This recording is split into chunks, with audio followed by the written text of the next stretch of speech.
All right, 3, 2, 1. You see the bars? All right, sweet. Well, welcome, man. This is, I think, episode 9 of this so far. Oh, yeah. So it's been a while since I done any episodes, just because school's been absolutely kicking my ass. But how you been, man? What you been up to? Good. Nothing. Just working a lot. Finishing up school, getting exams done. Yeah. What's your major? Entrepreneurship. Hell yeah. You plan to be an entrepreneur? No, not really. It just seemed like an easy major when Yeah. I came in, and then it ended up not because it's all finance. So Yeah. that kind of sucks. Well, if you ever talk to Wolf, you should ask him how his communications major is going. I feel like that's the easiest major, man. Yeah, that's what Strib is, too. Yeah. Dude. So I'll talk to every single time I talk to Wolf, I ask him about. There was this one assignment they made him do where they made him draw his procrastination monster. And dude, I die laughing every single time that it happens, just because it's just the most ridiculous. That's not something you do in kindergarten, you know. Hey, guy, he kills me. But are you all still doing Ranger stuff, like Ranger workouts? Nah, we're done. I think it's hard because everybody's kind of dispersed. Yeah. For break and everything. Yeah, and So it usually, dude, towards the end of the semester always sucks, man. They're always pumping out like 100,000 emails. Like, everybody's always trying to study for exams, so they're always gone, and then they're always busy off meeting family during the holidays and stuff. Like, it is impossible, like, the last 3 weeks of school to be productive at all. well, when they pushed our comp back to February. Yeah, that's so unlucky, man. It kind of completely restructured the way we were doing PT. Because Yeah. It's like you don't want to risk injury in that 2-month span. Yeah. So we kind of cut back on like pushing hard rucks, Mhm. long runs. Like kind of went to more of like a study method. Yeah. Going over grenades and stuff like that, med stuff. So, Yeah. And that's so unlucky kinda they switched. pushed that shit back. Well, some people still did the November. Really? Yeah. How was that? I don't know. A couple people from the West, like, they ended up competing in November Damn. and got their slots. Yeah. That sucks. Yeah, so it's just us. And I think it's us and one other region still has to do it. But, Wow. So it's just 4th Brigade and yeah. one other part. 4th and somewhere, I don't know, there's another Western one, like Southwest area. Didn't Maybe do it. Like So 1st or something. maybe. I don't know where they're at, honestly. Yeah. Damn, dude. I know it's gonna be freezing, man. At least in November, y'all had a little bit of warmth or Yeah, something. in to- Northern Virginia, February, second week Yeah. of February. God, dude, It's it gonna was be the cold, dude. Yeah, that will be cold. I mean, you know, North Carolina is as good as I do. Like you get like a false winter, and then you get like a false fall. You know what I mean? And then it's just straight winter, and then it's freezing. It's like frigid. Yeah, it until sucks. like mid-February, like early March, and then it start to get like some spring in. Yeah, dude. Dude, it's cold until then. It's Then not fun at all. I remember like starting baseball season always sucked because it was like right there, like at the beginning of March, yeah, and I was like, okay, cool, spring's coming around, baseball, and those first like 10 games are always like 27 degrees. You Mhm. can't feel your fingers. yeah. That's not fun. No, especially like, so me and Zach used to play.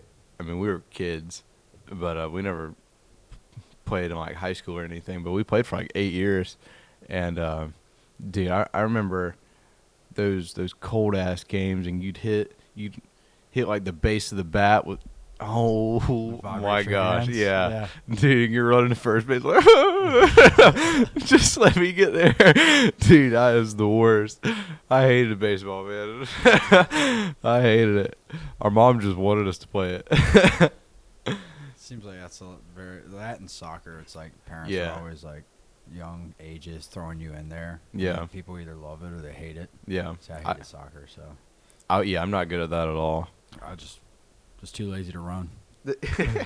I really didn't possess any sort of athletic talent until after I graduated. And they were like Army. Yeah, dude.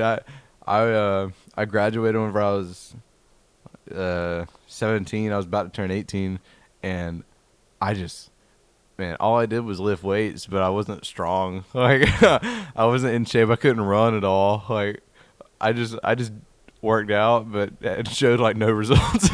That's pretty much all I did. And then our dad was his all-state conference in track. So me and Zach are like, maybe this passed out. It did not, and we sucked at track. We were the worst. Our dad was so disappointed in us in one track meet, he made us run all the way home. Really? Yeah. Damn, that sucks. Yeah, he like dropped us off at the beginning of his like 3-mile long neighborhood. He was like, "I'll see you at the house." That's like, thanks, Dad. Just straight tough love. Yeah, but I guess after like basic training, I started actually figuring out how to work out and get good at stuff. But Yeah. dude, I sucked. To the point where you could actually see that you went to the gym. Yeah. I didn't look like I just fucking graduated 3rd grade. That's fair. But did you ever play baseball for here? Yeah, I've played all the way through. Played 2 years at a private school up in the mountains Which for one? college. It was Brevard College. Okay. It's like Yeah. 45 minutes outside of Asheville. Mm-hmm. Transferred here for ROTC, and then ended up playing club instead. Okay. And did that for 3 years, and I liked that better than I liked anything else. Honestly, that was a great time. So yeah. Do you ever play any other sports, like, I guess, high school and beyond? Yeah, so high school, I played every single sport at my high school except for golf. Jesus. During baseball season. Well, so my junior year was COVID. Mm-hmm. So senior year, the whole, like, seasons were all messed up. Mm-hmm. So I ran cross country freshman, sophomore year. Mm-hmm. Was not bad at that, but I was also 130 pounds. Yeah. So, like, there wasn't much for me to carry my body weight. And then had to quit that because I was dropping too much weight for baseball. My baseball coach made me quit. And then, I played basketball freshman year. Pretty sure they just put me on the team, so they had a white dude. Yeah. I never played. You're the like, diversity hire. Yeah, for sure. I was DEI before DEI got big. Before it became a thing. Yeah, I think I had like 2 minutes, maybe the whole season played. That's crazy. Yeah, I mean, I was walking into a program with like 4 consecutive state championships. Yeah. Everybody else could dunk, and I could barely shoot a fucking In free high throw. school? Oh yeah. Damn, dude. Yeah, No wonder you got 2 minutes. yeah, like our shooting guard went and played at state. Now he's with the Sixers. Oh my gosh. Yeah, I mean the entire starting lineup was just D1 guys, Jesus. and the ones that weren't was because they didn't have the grades. It wasn't good talent. Yeah. But I did that. Played tennis. Tennis. Yeah, I just did that because it was like COVID. Yeah. I was like, oh, Something to do outside. should I go play tennis? Oh no, because like it was during baseball season. Yeah. But I was like, oh, I can hit a baseball. I can hit tennis. So I ended up going to regionals for tennis. Really? somehow. Yeah. Hell yeah. Football senior year. Okay. Two soccer games senior year. Scored 1 goal. I Nice. just did that. Say I did it. Ran 1 track meet. I ran the 400. I beat 1 person. Called it quits after that. Didn't come in last. I don't even know what else we had. I think that's it. Lacrosse. You ever play lacrosse? I played lacrosse when I was little. Okay. Greenville's really big into lacrosse. So Yeah. I got kind of suggested not to play that. Really? Yeah, I played like half a season. I wasn't very good. Yeah. So they gave me a long stick and told me to play defense. And they were like, oh, like the only thing you have to do is like stop the people from getting to the goal. I was like, okay, how do I do that? They're like, oh, just hit their stick with your stick. So you got me out there, a little fat, like 12-year-old Yeah. with a 6-foot stick, and I'm just waiting for people to come, smacking them across the face. You like twirl up their shirt and the stick. Oh no, I was swinging it like a baseball bat. And as soon as Just they came hitting in, their I was legs just with it? smacking them. Yeah, and they kept sending me whatever it is, penalty box or Yeah. off to the side. Yeah, and then the coach was like, "Hey, It's like land hockey. Soccer or lacrosse probably isn't for you. You should probably go back to baseball." Jesus Christ. Yeah, That's awesome. yeah, I kind of play a little bit of everything. Yeah. That's pretty sick. What do you think, like, it seems like you definitely have like a true love for sports beyond, baseball itself. Was there something just to sports in general? Was it just physical activity, or was it like a brotherhood to you, or was? I grew up in a huge sports family. So Mhm. my dad played football here at ECU.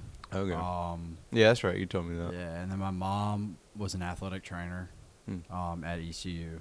So kind of both my sisters played. They're actually both play college volleyball now, but it was kind of like growing up.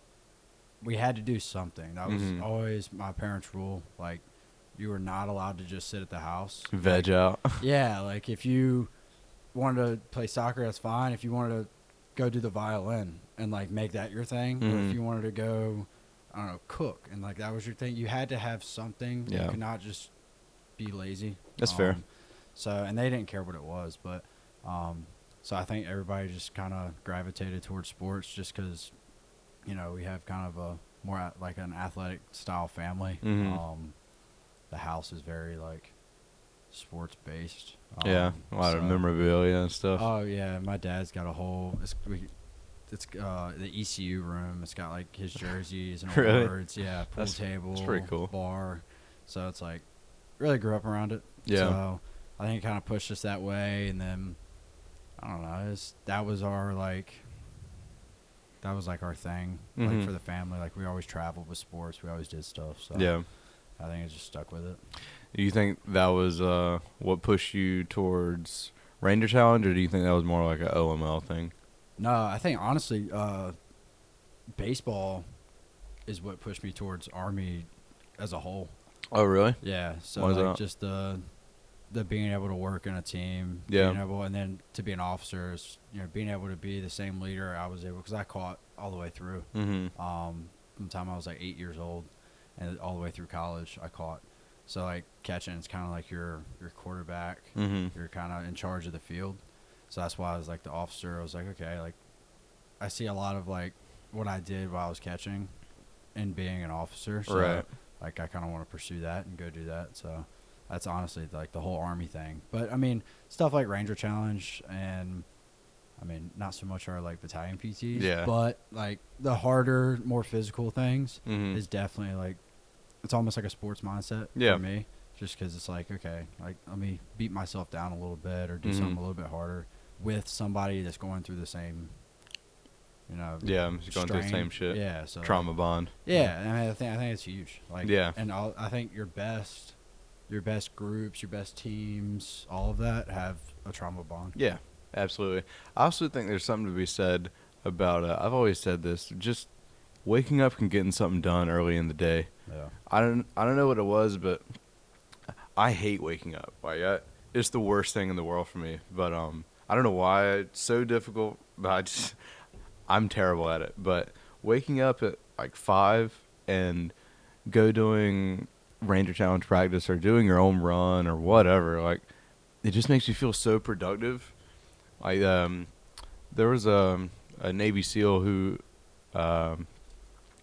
he preached. You probably heard about it. He always preached making your bed the Yeah. first thing in the morning. yeah, Just like your first win, you know, you're making these micro goals and you're winning them throughout the day. You know what I mean? You don't have to constantly, you know, run a marathon every Right. day. And as Yeah. long as you're doing something, you know, you're kind of these little tiny victories. You know what I mean? So Yeah. I always feel like that was super huge for me.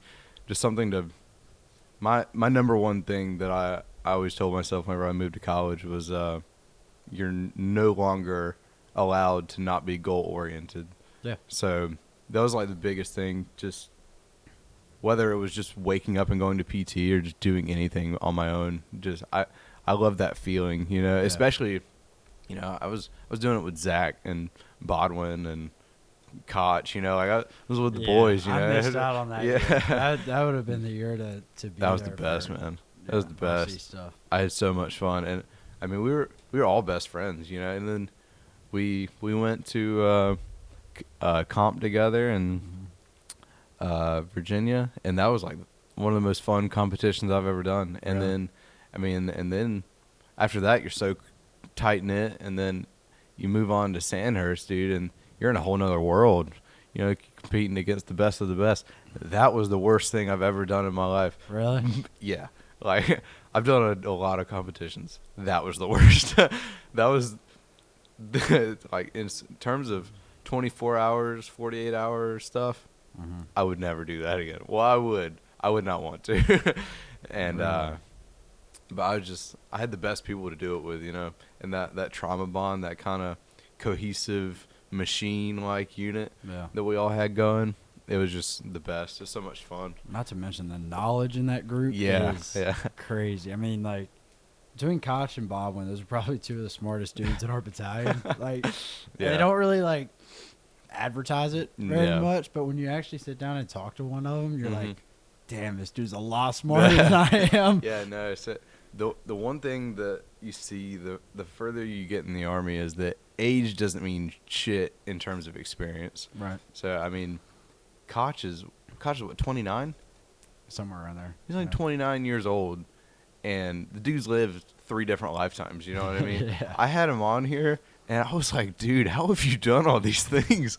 Like, dude went to Germany, Hawaii. He went to Israel for a sniper competition. Mhm. Went to sniper school, air assault school, fries and spies. Tried out for selection. I mean, did all of these things, and I'm like, dude, I don't even know like how you fit that all in. Like, you did all these certifications and all these courses and things that is so many people want to do and that teach you so much, man. So just in his decade in the Army, man, he's one of the smartest NCOs I've ever met in my life. Yeah. Bodwin's only been in for 6 years. Yeah. Bodwin's one of the smartest dudes I've ever met ever. Yeah. When he breaks stuff down, Yeah. we were hanging out one day. I think we were out at the bar. It might have been like Halloween or something. Yeah. But he like was talking through something, and I was like, if this is what goes on in your head every day, like, I don't know what to tell you, because it was just, he was so like meticulous. Yeah. On like the way he was thinking about something. It was really interesting. I've had him. I've talked to him about some things and just regular things that you could think about all day and really not have a different opinion about. Yeah. And within 30 seconds, he completely changes my view on it. Like, and I'm like, how do you even notice something from that perspective? He's the most. I tell everybody, he's the most analytical thinker I've ever met in my life. Absolutely. He's able to break things down to the fiber of their being and reconstruct it, like, and just think about it differently. I don't know how else to describe it. He's just a good thinker. Oh, military intelligence for him is like perfect. Yeah, yeah. I was pretty proud of everybody. I feel like everybody got what they wanted. I don't know. Yeah, I mean, even the people that didn't get their first branch selection got their like second. Mm-hmm. So, and I saw the stats. Like the big Army posted, like the ROTC stats or whatever the other day. I think it was like 97% of people got their, whatever, like active duty guard, like they got their selection for that. Yeah. And then it was like almost 70%. It was like 68, 69% of people got their first branch selection. Damn. Which I thought it was a lot less than that. Yeah. But I think it usually is. That's a lot. Yeah. 70%. It's almost three quarters. Yeah, it was a lot. But then I mean, you got to think. I mean, a ton of people are they're going back to guard units. Mhm. So I mean, Yeah. it's a little bit easier to do it that way. And then, I mean, it seems like people are like really swinging towards like logistics now, Mhm. which they commission or branch will be commissioning. It was like 500 and something logistics officers Really? this year. Yeah, it was Jesus. insane. That's a lot. Infantry was in the 2s, which I was surprised we didn't have a single infantry one. Yeah. Yeah. Um, Usually we have at least like one. no or field two. artillery. None? Nope. What did Lamb get? She got MI. Hell yeah. Yeah, but she won't be there long. Because of her, Her civil affairs. yeah. She passed selection for that. Yeah. But I think you got to be promotable to captain. Yeah, you to got to be go, like so- first lieutenant promotable. Yeah, so So she'll be there for maybe like a year or she's two. a badass. Yeah, Yeah. she's. I've tried to get her on, but I guess she wants to maintain OPSEC or something. I don't know what she wants. Same thing with Baldwin. I remember whenever I first got this podcast going, he was about to leave for mountain school, and I was about to leave for air assault and CST, and we were all about to be gone for like the whole summer. Yeah. And I was like, dude, you got to come over here. Like, just talk to me for a little bit. He's like, yeah, man. He's like, he's like, with all the things I want to do, he's like, that public appearance may not be it. It's like, who are you? Like, fucking DJ Shipley? Like, who do you think you are? I mean, I get it. I just thought it was funny. I give him shit for it every time I see him. But you want infantry, don't you? Yeah. I want infantry or FA. Okay. So. Any reason why you want those? Just be the cool guy? Yeah, well, of course. But, no, I 100% want to combat MOS. Yeah. You should. Everyone should. Yeah. But, I mean, there's nothing wrong with any other ones. Yeah. I mean, everybody's got their thing. But just for, I don't know, like I was talking about earlier with, like, the way teams in baseball, like, I love, like, the being in the woods with the dudes, like those FTXs. Yeah. Kind of being in the mud. And you get to do that a little bit as your platoon time. Mm-hmm. So, once you get up a little bit, then you're still riding pine. Mm-hmm. But do you want to do? Are you interested in like the higher like opportunities, like a selection or I mean, yeah, anything like that? If anything were to come around like that, I mean, obviously as an officer, it's a lot tougher to get. You know, it's hard to go be an XO of like Ranger Battalion or Ranger Reg, but yeah, like if the opportunity came, I would 100% go after it. You know who'd be a great guy to talk to is you probably never met him. But his name's Riker Ferguson. He used to be, he had like the national scholarship from high school, like that pays for your whole 4 years. Yeah. He had that here and was going through ROTC and just wasn't feeling it and dropped out. Got an option 40 contract, went to basic training, and now he's in Ranger Edge right now. Really? Yeah. He just finished a 100-mile ultra race the other day. Damn. Yeah, he's the man. I'd love to have him on, but he doesn't stop by very often, of course. Yeah, he's probably busy. doing cool stuff. Cooler and more beyond things than what we're doing. A lot cooler gear. Yeah, dude. I really just can't wait for the opportunity to get to do stuff like that. I just need to graduate so that I can do my job. You know what I mean? That's kind of how I feel too. I don't like school is cool and all. I'm not like the party guy. I don't care for. I enjoy going out with friends and stuff, but I'm not the guy that wants to be there every night or anything. No. So I don't relish the college experience quote that everyone else loves. You know, so I really just want to do my job and I want to kick some ass. And I want to go like do the cool stuff that everyone else always talks about. You know, I want to end up on the Sean Ryan show one day. Like, but here's your gummy bears. yeah, I don't know. So being here just feels like a distraction. You know. Yeah. I'm not wasting time because I still have to graduate and all that, but for sure. it just feels like it's just holding me back. You know. Yeah. I don't know if you feel the same way, but I'm ready to be done. I was supposed to graduate last May. Would have been my graduation. What? Yeah, because I graduated high school in 21. for school, but ROTC. but I was in private. Yeah. So the private school credits didn't transfer. Mm. And then I was like halfway through, I was like, yeah, I'm going back and I'm gonna do ROTC, and then of course that extended it out. Yeah. So you were class of 21 in high school? Mm-hmm. Okay, me and Zach were too. Yeah. I didn't know that. Like I thought you were like, well, I guess it makes sense. You went to 2 years of college. Yeah. I went 2 years, and then I've been here for 3. Okay. Yeah, and I graduate next December. I commissioned. Okay, so you and Zach will graduate together. Yep. Very at nice. the same time. I think you, Zach, Doxson, your class, right? Robbins. No, Yeah. my class would be the next the semester. following, That'll be in whatever it is, May. Mhm, It'll so be you- spring of 27. So you go to CST this coming up summer. Mm-hmm. Okay. I'll go to CST with my class, and then I'll come back. I'll do my interviews like before school even Yeah. gets back in, and then I'll get my branch, and I'll commission within the same 2-week time period. Yeah, That's crazy, it'll man. be like a super fast pace. Yeah. That's all right. I mean, I kind of chose to do it that way. Mhm. Had to do a little bit of extra crap to speed it along. Yeah. But feel like everyone usually has to do it. No one's situation is ever the same. Nah.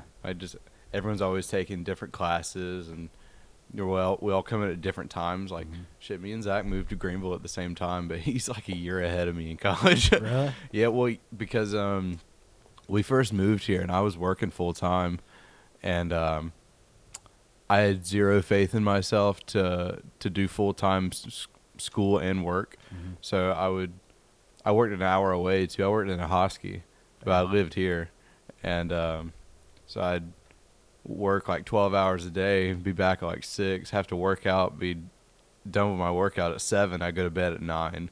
So I do schoolwork until 9, and then but I was like doing online work at Pitt for like a semester or two, and then I was like, if I'm gonna commit to this, like, there's zero shot that I ever finish school doing part time. I'd be here for fucking 10 years, you know. Yeah. So I left that job, found another job where I could work full time on the weekends. So I did 40 hours from Friday to Sunday. So I did 8.5 hours on Friday, and then Saturday and Sunday I had 17-hour shifts, and then what? I'd fix ATMs. Fix ATMs? Yeah, that was my job. I mean, like, you So, just found that on, like, well, it was actually an uncle of mine had a buddy who had a buddy who had this job. I actually saw him the other day, but he was like, yeah, you can come by and or just call him up, and he says he needs people in Greenville. I was like, okay. Well, I called him up and worked out a deal with my boss, 'cause my boss was like the coolest dude ever. He built my schedule first, and then built everyone else's schedule around mine, because he knew how freaking busy I was with school. So he let me take all the weekends. No one else worked weekends but me. Damn. So I worked weekends for 2 years, and just recently I started having Saturdays off, you know, and but I would do all my school Monday through Thursday, and then Friday through Sunday I'd freaking lose sleep and work. Oh, wow. Yeah. It worked, you know. It definitely sucked though. I was just so tired all the time. Yeah, I mean, that's school and work. Like, it's not fun No. for anybody. Which I don't feel like, dude, it shouldn't have to be that way. Nah. It's the worst. School's so damn expensive. I mean, unless you get here with a full ride scholarship that pays for housing and school, Which is like 100 people. Yeah. Yeah. or you have insanely rich parents that can just put you through. Yeah. How else do you make it? You know what I mean? Yeah. There's I mean, zero. You can pull a lot of student You loans. can pull a lot but of student loans. the interest rate on a fucking student double. loan is insane. Yeah. It is stupid. Yeah. How expensive those No. are. So I haven't taken out any loans. I don't plan to, but maybe like the last year or two, because Zach moves out in December. Right. So I won't even. I mean, we'll have to cover down on rent, you know, and figure something out with that. Yeah. So maybe like a semester or two, I'll have to pull out some loans. I'm hoping not, but I can't right now. There's no way. After seeing how many people's lives get ruined by student loans and shit, dude. Well, and even if it is for, just a semester or so, at least it's that, and it's not like 4 years worth of student loans, because I think that's where people, and it's not ECU either. Like, people go to like these big SEC schools. Like, and then get like gender studies degree. Yeah, but they're like, their tuition's like $60,000. Yeah. And they're pulling out student loans for 4 years. Yeah. Like, Fuck that. you go into, you graduate college at 22, 23, and you got a mortgage that you're paying off for the next 30 years pretty much. Yeah. Dude, So, the only loan I ever had to take out was for this. the bike crushed me, man. Really? So I paid for it, and it was I bought it off Facebook Marketplace from this guy, and I think I paid for it for like $1,400, and that came with that Garmin up there as well, like that tracks my distance and everything. Yeah. And I was like, well, now I need to have it serviced. So I took it to the Trek store, and they're like, yeah, it's going to be like another $1,500. I'm like, what are you talking about? But they literally replaced like everything on it, like the chain, the gears, I replaced the seat, handlebars got re-gripped. I mean, the water bottles, and dude, it was, and that freaking receipt got rung up at the store. And dude, I kid you not, I almost had a heart attack. I was like, "There is zero shot you just charged me $1,500 for a bicycle." Like, let's break it down. Let's simplify it. This is a fucking bicycle, man. 2 wheels. Dude, I've never spent that much on a car, man. Like for any maintenance ever. Yeah, so I'm still paying off the bike. But It's not that bad though. no, I guess not. Could be worse. He definitely could be worse. I used to pay for. I missed it a lot, but before I had my GTI outside, I had a 2022 Ford Maverick. Mm-hmm. I loved it, man. It was Really? Yeah, dude. It fit me so well. Like, Whole boxing truck. dude, I loved it, man. It was so quick, and the had my little Apple CarPlay and everything. Mm-hmm. It was just so much fun to drive around, and I just couldn't afford it. Like I couldn't take that job anymore once I started nursing school, so I couldn't pay fucking $600 a month anymore for it.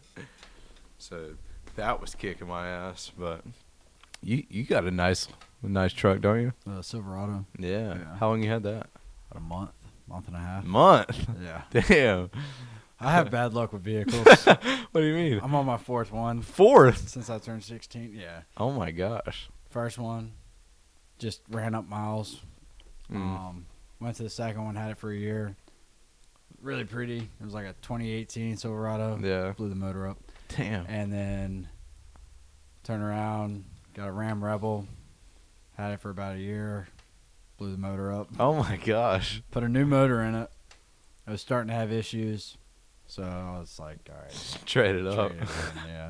So this one's got about 11 months left then before the motor blows up. This one's got a 100,000 mile warranty on it. So Nice.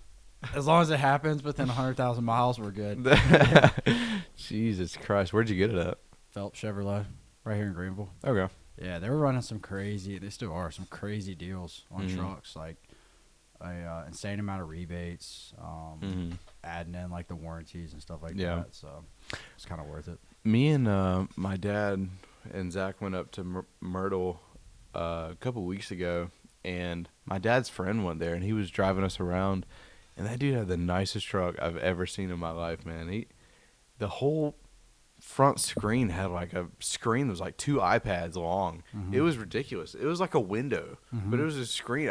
And then he'd back up, and then he had a 360 view of his truck. I'm like, what is this right now? It's like a spaceship. Yeah. Some don't- of them are crazy with all the features they have on them now, but they're also like, I remember I was walking around a lot, and they're like, yeah, like this is the 2026 High Country, Yeah, that's what my stepdad has. Unlimited or whatever, and I'm like, oh, how much is that one?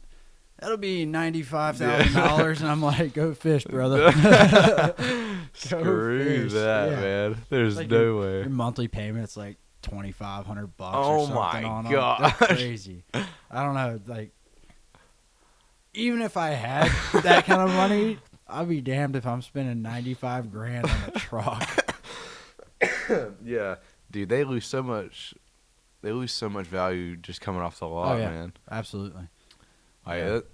getting them like at least like a year or two old, just Yeah. at least slightly used. That Maverick had only like 12,000 miles on it.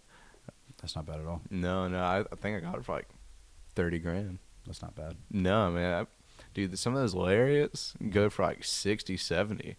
Like, dude, this is steel. Yeah. Fuck that.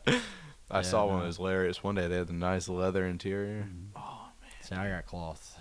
Yeah, I I got cloth in mine. the first truck I ever had was 2004 Silverado, and I love that truck.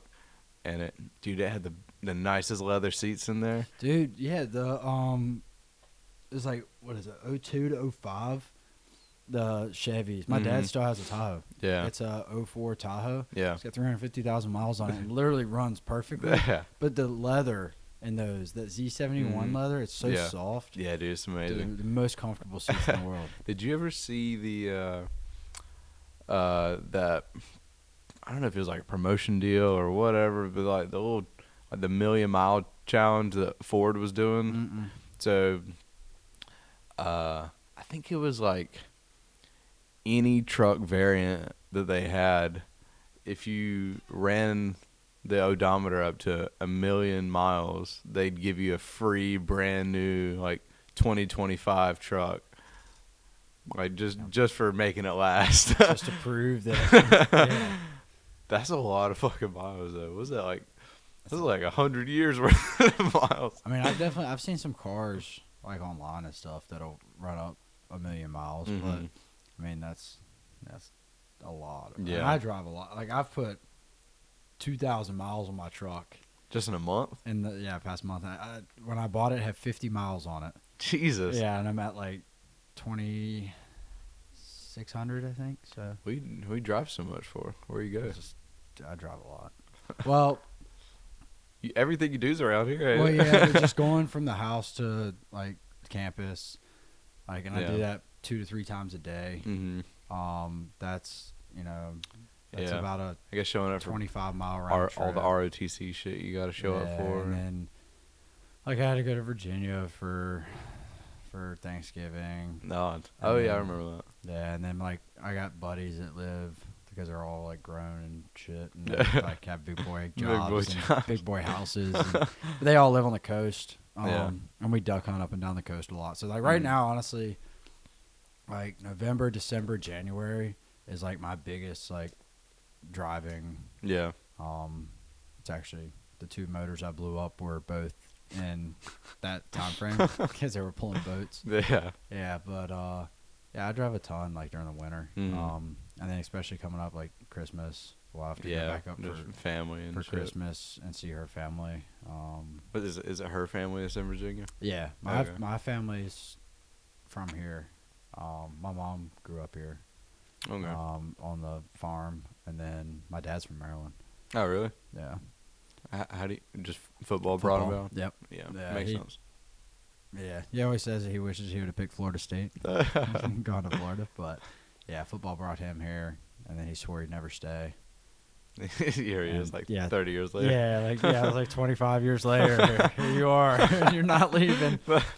Damn. But yeah, I think they'll end up staying for a while now, though. Yeah, that's cool. Speaking of hunting, I saw you on Instagram the other day with a Freezer King. Yeah. An old buck. He's like 5 years old, dude. Where'd you get him at? Your parents' property? Yeah, I mean, not too far from their house. Probably like 400 or 500 yards from the house. You got like a stand out there? I got a couple out there. Honestly, I really don't deer hunt a ton. I duck hunt a lot, and so I feel like deer hunting kind of cuts into my duck hunting time. Yeah. And then PT in the mornings. Can't really get out in the mornings. But yeah, that's the first buck I've shot in like 4 years. Yeah, my mom actually sent me a photo the other day. It was like a Snapchat rewind or whatever, and it was of like the first mountable buck I ever killed. I don't have it here. It's in the back of my brother's room back home, but yeah, I don't think I've killed a buck since that one. I don't deer hunt much either. I went a couple weeks ago, but I just needed to get away from here. My stepdad has a place up in Northampton County. Yeah. And we just go out there. We'll stay for a couple days. But I really just missed just sitting there and everything be quiet. Yeah. I love that feeling. Just literally just sit there. You don't have to think about anything. Nope.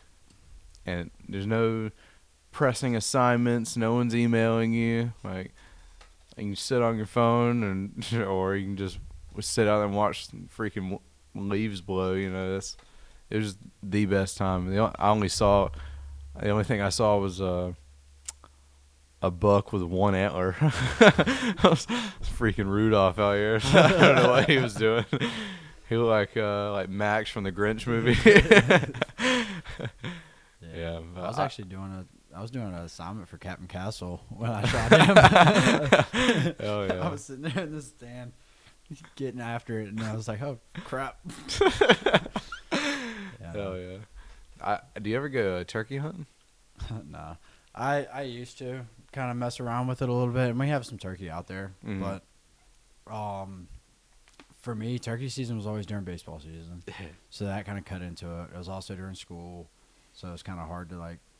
The weekends I was playing, and then like during the week I was like kind of in and out of classes, so I never really got into it a ton. I mean, I don't really care to.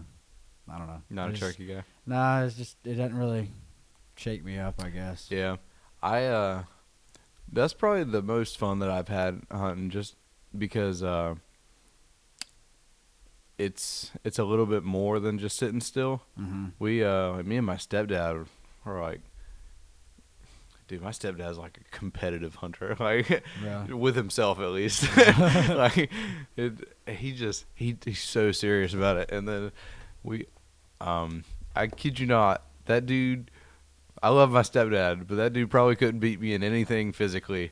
But once we get in them woods, man, he's like Usain Bolt. I've never seen somebody move so fast in the woods before. And probably does it quiet. Yeah, dude. Yeah. He's like he's floating. And I'm sitting here. I'll go through the same stretch that he does. I'm getting caught in like briars and everything. I'm like, stepping on every branch. Yeah, I'm like, how are you missing this?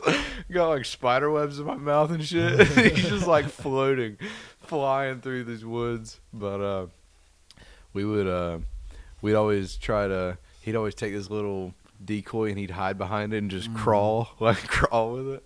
And then there's one time I was able to shoot one while he was holding the decoy, and then he got up, dropped the decoy, and then shot the one right next to it. And then we went rock fishing right after because we both shot the limit for the day. Dude, that was the best. That was probably like my favorite day hunting so far. A lot of people love it, and like you were saying, because it's like turkey hunting's like a little bit more fast paced than deer hunting, but it's super easy to do. You know, like you can easily go take like a morning and just go turkey hunting. Yeah. Maybe I'll get into it. I don't know. Yeah. Do you fish much?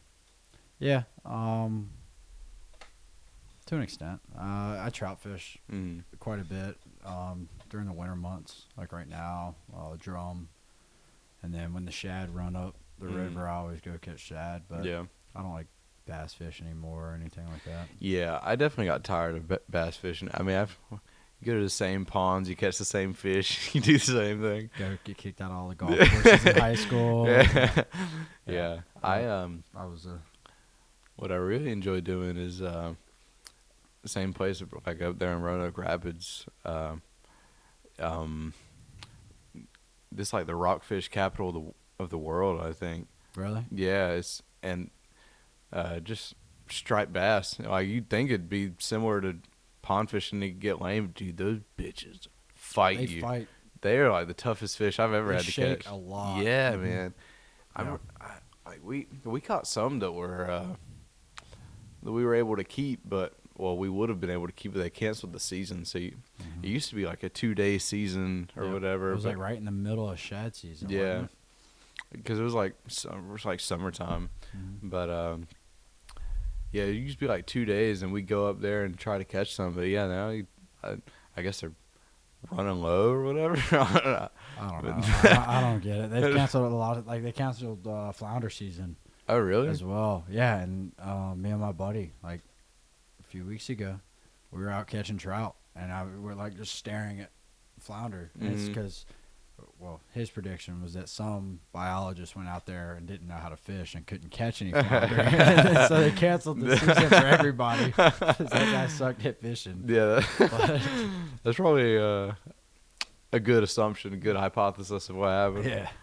It's like, we don't see any deer in New York. Deer season's canceled. Everywhere. What? Yeah. No. If there's none in New York, there's no way they're in Illinois. Yeah. I mean, some of that stuff's like with deer. I mean, they canceled turkey season, like, 10 years ago? 20 years ago? I know that. Yeah. I know they increased deer because the population's through the roof right now. We need to just have like Purge. Yeah, we need to have just one season with an open year and just shoot deer. Yeah. Or even like doe. Like if you could open doe up for like 2 months during the summer. That'd be sick. Yeah, because Dude, like, you get so many of them too. oh yeah, but like it's just they're so damn overpopulated right now. Yeah. Like it's not. I mean, if you just drive down the highway, Mm-hmm. you cannot go more than a mile without seeing a deer on the side of the road. Like literally, insurance companies are going to be happy. Anybody on the road is going to be happy. Yeah. The DOT is going to be happy. Yeah. State troopers are going to love it. Mm-hmm. Just let us go. Just murder like Just 500,000 deer. Destroy them. Yeah, like and, I mean it'll build back. I mean, Couldn't hurt that bad. nah, I mean they don't have that many predators. No. It's like us and coyotes. Yeah. That's it. Mm-hmm. So they're just kind of. Coyote hunting's fun. Yeah, it is. It's just like it's almost like a weird sport though. You know what I mean? Like you're not gonna eat it. Like Nah. you're just out there to be out there. Yeah, just out there to kill stuff. I guess trigger finger. yeah, like I guess if you're like a farmer or something like that, Yeah. I'm sure if you had a line of animals. I mean, my mom used to have a chicken coop, dude. That freaking coyotes got in there, destroyed, freaking massacred my mom's chickens. Yeah, I got a buddy that he actually it's a little side gig for him. He's got like a $3,000 like thermal night vision scope. Oh, that's cool. That he put on top of his AR. But he goes from farm to farm, like cattle farms, and a lot of people around here have like llamas, and sheep, and like random crap. But he goes around. He's like, hey, I've kind of scoped out your area. You have a coyote problem. I'd love to take care of it for you. That's cool. He's like, here's the price, and then like over like 10 coyotes, it's like you pay per Right. dog. But like, yeah, he goes and sits on these farms all across North Carolina, and just smokes coyotes. Like it's like every Saturday. That's sick. Yeah, that's his like That'd be side fun. job. He's a construction guy, but that's what he does at night. Does he make good money off of it? I mean, I guess. I mean, he makes enough to pay for gas. So Yeah. I mean, like he's literally just getting free gas to go Just shoot shoot coyotes. coyotes. Yeah, I mean, I think he makes it a decent amount because he had to pay for that scope, and he Yeah. paid for rounds every night and everything. He's got like one of those like siren calls that you Yeah. go sit out in the middle of the field and it like screams and shit. But yeah, he does that. I mean, it seems like a cool job. That is cool. I always wanted to do one of those more of an exotic game, you know. Doesn't even have to be anything crazy, but if you went up to the mountains and got like a mountain goat, Yeah. or maybe went like elk hunting, dude, that'd be so cool. Yeah. I'm not nearly skilled enough to, because a lot of those places only let you do it with a bow and arrow. I'm not nearly skilled enough to do it with a bow and arrow, but I mean, I would practice to go. You go to Colorado. Yeah, dude, whitetail deer is not really doing it for me anymore. Yeah. Well, even the whitetails up there though are freaking massive. huge. I have another buddy that just went to Colorado, shot an elk up there at 1,400 yards. Oh my gosh. 1,700's a mile. Yeah, 1,400 yards. I think 1,600's a mile. Is it? Yeah. Oh, okay, 1,600's a mile. But yeah, he shot that. That is crazy. Just monster. He said it took him 6 shots.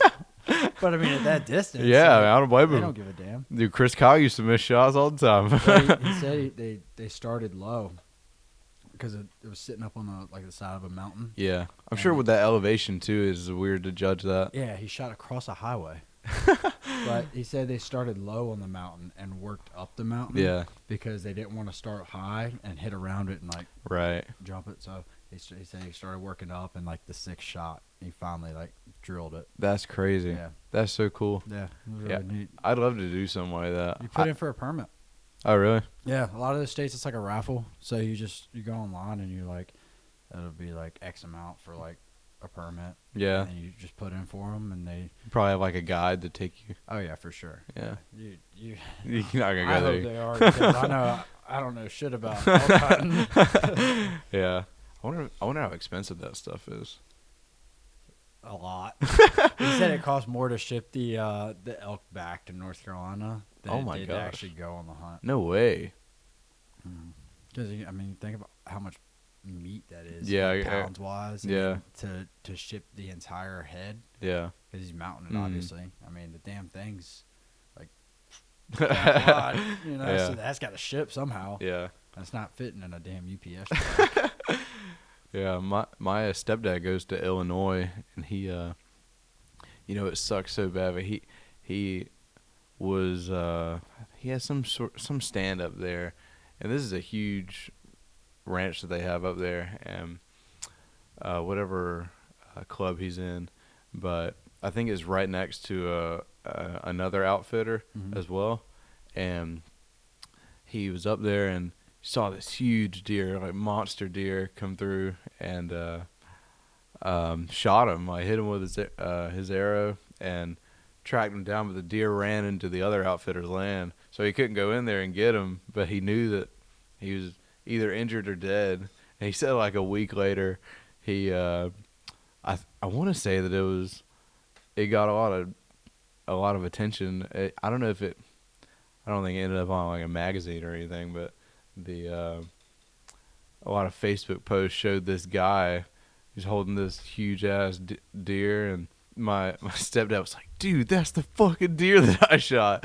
He'd come back and the deer had lived, but he I guess he made it into the other outfitter's land, and somebody was waiting for him on the other side and shot him. I was like, dude, that is the worst luck. He pointed at me in the photo where he shot him at. It's like, dude, this is the worst. I'd be so upset. It was huge, man. It was massive deer. I'd have been pissed. It's the worst luck. At that point, sometimes it's just better to just ask forgiveness than permission. Go on the other land and just go for it. No way I'd have let that slide. But apparently they're pretty serious up there. Yeah, they are. Maddie, my fiance, her uncle owns property up there. Oh, really? And he said like the neighbors are like, they have like a agreement, like you cannot shoot a deer under 4 years old. Like, how do you know? I mean, you can tell like based off like neck size and like head color and all that. But I'd be terrible at judging that several hundred yards away. Oh yeah, but they all bow hunt. So that's like, true. At 40 yards. Yeah, you probably get it better.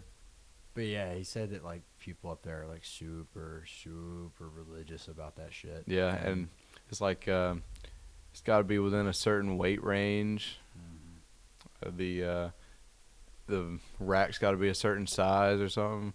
Like, dude, they are religious about that. And I mean, I guess everybody about that, because that's kind of how duck hunting's starting to get around here. Oh, really? Yeah. How do they do a metric on duck hunting? It's more so the like the spots in the areas where you can duck hunt, less than the ducks, but it's like religious. I mean, people are getting like shot at. People are burning people's stuff, like lighting their blinds on fire. Damn. Like we hunt out of layout boats a lot, so it's almost like a kayak, but it sits water level. Yeah. You lay down in it, and the waves kind of just like roll over. It's really cool the way it works. Right. It's like a buoy. Okay. But like we had a dude last year that tried to do circles because we sat up in a spot that he hunted 2 weeks prior and killed birds, and he was like, "Oh, this is my spot now, public water." He did donuts around, tried to drown the boats. Oh my god. With people in them. Jesus Christ. Yeah, like it's crazy. But that's how it is. Like Illinois, that's how it is with deer. I mean, it's just, I guess once you get something good, some people gotta really get a hard on for it. Yeah, I can definitely say though that in the past 10 years, hunting has gotten much more lame, just because of all the rules and stuff that you have to abide by. I mean, dude, if you went out in the early 2000s, no one has said a word to you. As long as you had orange on, you were good. I miss that. I miss like all these committees and people who think for the people and think of all these rules and regulations. So lame. Like obviously you need I don't have a problem with game wards or anything. You need No. them, but Yeah. dude, I mean, there's a point where enough's enough. You just gotta let people hunt. Well, it seems like it's getting more like social media attention, Mhm. like hunting in general. Like, and I really wish it didn't Mhm. because it's like overpopulating the sport of it. But it's like, man, like duck hunting on TikTok, Yeah, like became this like trend. yeah, And like the past since COVID, it was really since COVID, duck hunting went like from here to just there, and it's just skyrocketed. And it's. now everybody. I'm not and their saying moms. everybody shouldn't be able to go duck hunt because Yeah. it's not, but at the same time, it's guys that like don't truly like respect it and don't actually like hey, like I really enjoy being out here. doing it for clout. Yeah, or they're something. doing it out there to post pictures on Yeah. Instagram, and I'm like, if you're doing that, just get an AI generated photo, and, like photo crop yourself in there, show your girlfriend, and go home. But yeah, like the same thing with deer hunting and turkey, and Got a lot of Like, it's- imposters out here. yeah, it just seems like it's more people doing it because of social media, and like, Yeah, not actually doing it because they're like, interested. oh, I really love this. Yeah, it's, I feel like there's been a huge gain in that with a lot of things, though. I feel like, I mean, ever since social media has gotten so much attention, I mean, everybody wants to be an expert in everything.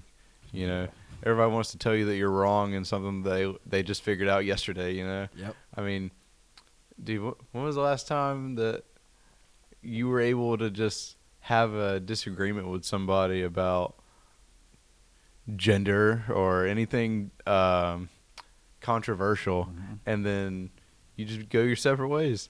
Now, dude, you get into a debate with anybody, you're there for Liable to get hours. shot. Yeah, not on. I mean, dude, look at Charlie Kirk. Mhm. Dude was out there spreading ideas Yep. for people that wanted to be there. Yeah, and yeah, got shot in the facts. neck. You have to show up to what he was doing. Dude got shot in the neck. Freaking Trump was out there. I mean, I don't know if you were at that briefing that we had last Wednesday. I think you were no, in class, right? yeah, no, I wasn't there. One of the guys that was speaking actually made that exact same point. One of the professors or whatever he is, but he was pretty cool. But he made the same point. He was like, you know why like everything's going downhill? He's like, because people can't just disagree anymore. Yeah. He was like, everything's got to turn into a full blown fight. Mm-hmm. He was like, but me and you should be able to talk about gender Yeah. and how politics are and how this is going and how this is. And he was like, we can't do that anymore. He was like, because people get butt hurt. Yeah. And I was like, yeah, I like this guy. Yeah. But yeah, same exact point you just made. It's Yeah. crazy. We lost so much credibility, I feel like, in just being able to have a rational conversation that, I mean, now we look like a joke. You know, anytime you try to argue, I mean, you got some weird blue-haired chick running after you with her gender studies degree, Yeah. like shoving it in your face. Yep. I'm like, well, I'm also allowed to have this opinion. Yeah. I feel like that is the number one thing that annoys me the most. You know what it reminds me of? It reminds me of Zach. Whenever we were kids, me and Zach disagree all the time on a lot of things. Yeah. I mean, we're brothers. I mean, it's what you do. And whenever we were kids, man, I would have my opinion. And I'd be like, this is just how I feel. He'd be like, but you're wrong. I'm like, but wait a second. I'm like, I have just as much authority to say that you're wrong and then that neither one of us are right. And then we get nowhere. And he's like, yeah, but you're wrong. But you're still wrong. I'm right. I'm like, this makes no sense. It's like And- being married. exactly. Yeah. And I feel like this is just where we've gotten. Like, now everybody's just trying to say that your opinion is wrong, even when you have evidence. Dude, Charlie Kirk was a water fountain full of evidence for what he was speaking. Yeah. And, I mean, so is Trump. I mean, I'm not saying that they're all right all the time, but No, I mean, but- they got the ability to speak. Yeah. And now they're getting shot at. And honestly, on both sides, like there's people that are plenty knowledgeable Mm-hmm. that like on all sides. Like if you look at any like person, if they are knowledgeable, I'll listen to them. Yeah. Like even if I disagree 100% on what they're saying, I'll listen to them at least and hear them out because I know, okay, maybe they have something that I haven't heard. Mm-hmm. And if they have evidence, then too, you're like, okay, we'll see. Yeah, you can't just like be like, oh, the sky's blue, and they're like, no, the sky's green, sky's green. You're wrong. And I'm like, I actually have evidence. Look up. It's the same color as your hair. But Yeah. no, yeah, it's getting crazy now though. Yeah, like Dean Withers. I don't know if you ever heard of him. He was a Democratic podcaster, and a lot of what he posts is his political view, and I'm not saying that I agree with him on everything, but he's really smart. Yeah. He's a really smart dude. He's like our age. He's just a really smart guy, and he's very articulate, and he's able to speak well, and he's a good debater, and he's just fun to listen to. I don't agree with him all the time. I don't agree with a lot of stuff he says, but I mean, dude, you can't. But you at least respect him because you understand that it's like, okay, he's not just talking out of his ass. Yeah, he's doing not some research. He's not faking research. He's not faking these opinions. I mean, he's giving full authenticity. He's being respectful to the people on his show. I mean, and I just think he's fun to listen to. I mean, I don't really have any like crazy standing on anything. I feel like a large problem is if you're too far left or right. If you're too far in either direction, you can't meet in the middle anywhere. You know what I mean? Yeah. And I also think that it's like now you got radical on both sides. Yeah. So it's like you have people that were like super far right or super far left and still had like good boundaries in the middle. But now you have the people that are like took that one step further, and they're like you're radical left, and you're radical right. Yeah. And it's like people that are setting cars on fire. And it's like we're doing this because Joe Biden sucks, and I'm like, you're not helping anything. Like, you just actually just proved him right. Yeah. And then same thing with the other side. So it's like, yeah, you have to be more in the middle now. Then they just throw the word fascist around. I don't even know if anyone knows what the word fascist means. Yeah. Let's look up the Webster Dictionary definition of fascist. Alrighty. Fascism is a far-right authoritarian political ideology emphasizing extreme nationalism, a strong central government led by a dictator, suppression of opposition. Who does that?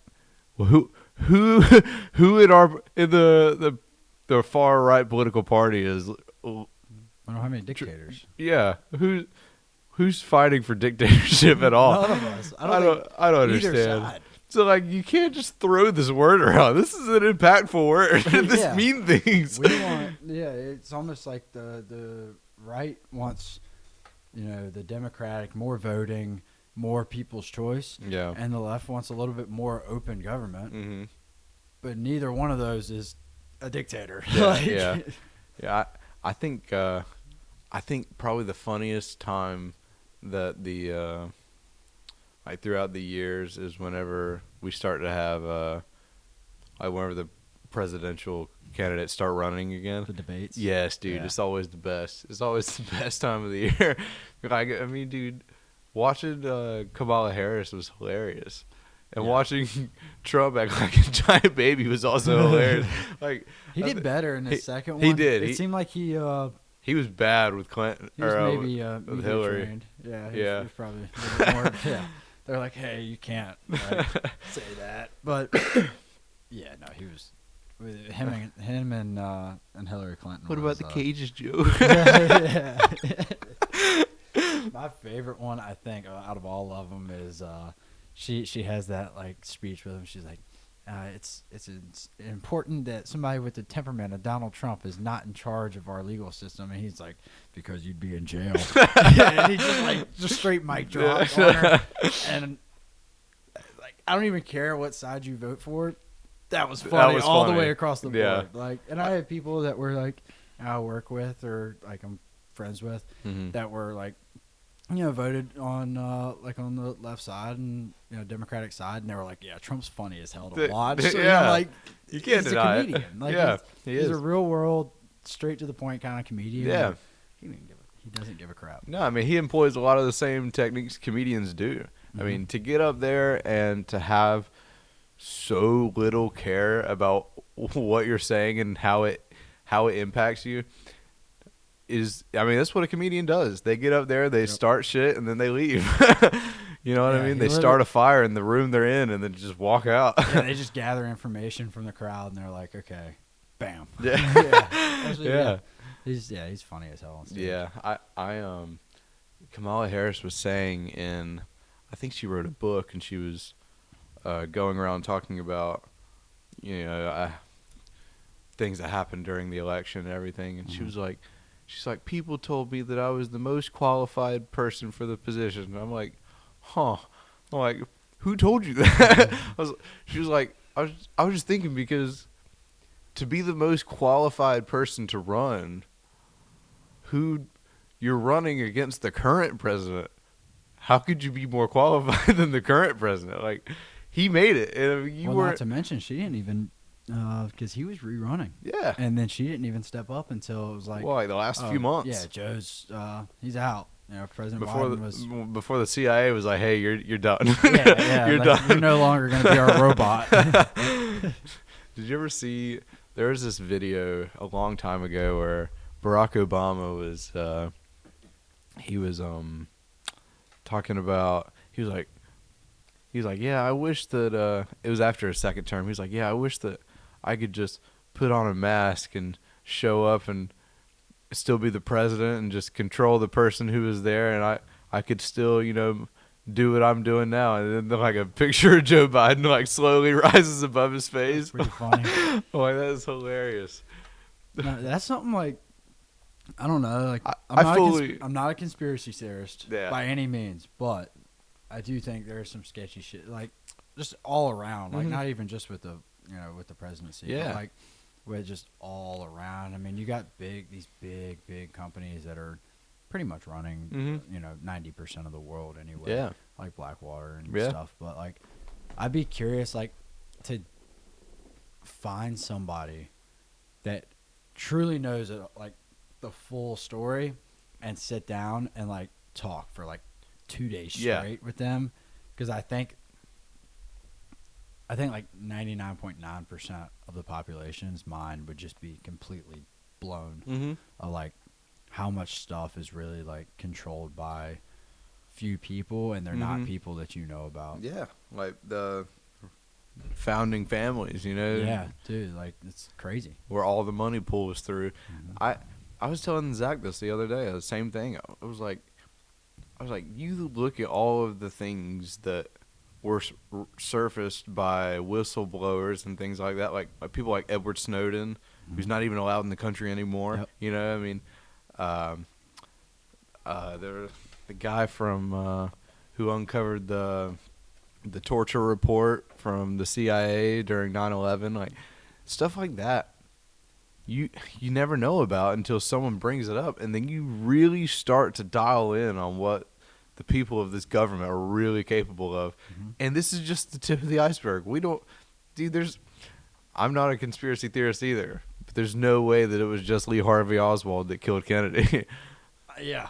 Like, things like that. I told Zach, I was like, there's so much that we don't know. Yeah, even like most recently, like the Kirk shooting. Yeah. I mean, like, there's none of that makes sense. And I'm not saying like he didn't pull the trigger, but there's parts of the story that are missing. Yeah. And I feel like in an assassination like that, or in anything that's like world news like that, I mean, it should be public information. Yeah. Prior to the trial, like all the findings are like evident. All the evidence in court is public. Right. Obviously, like that's all public record. You can go look it up. But there's obviously other stuff that's like who controls the courts. Yeah, exactly. And like the fact that 2 days after the shooting, like the entire crime scene got completely leveled, and they were building a patio. Yeah.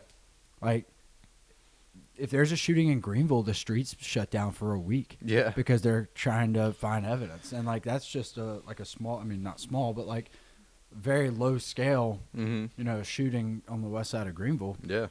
Compared to a public figure at a college campus. Yeah, and not only it's not like a gang shooting. That was an assassination. Yeah. Planned, premeditated assassination.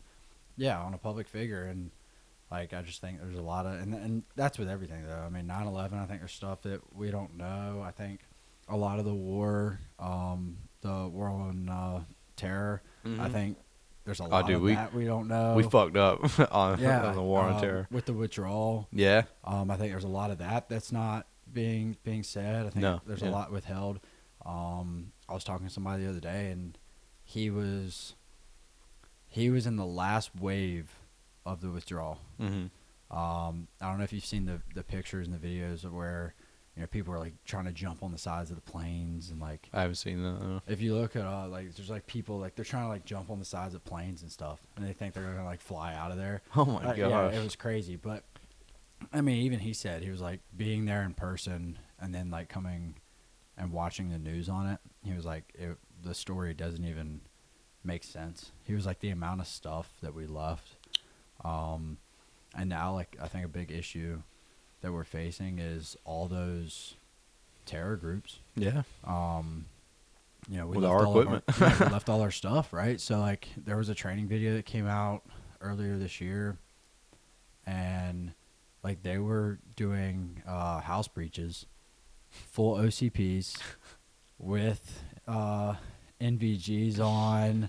Like, they're carrying, like, modified M4s. They're moving in formations. Like, they got full kit. Like, oh, my gosh. They look like our... They look like us. Like our top guys. Yeah. Like, I mean, they seriously, they're decked out like our top tier guys are. Yeah.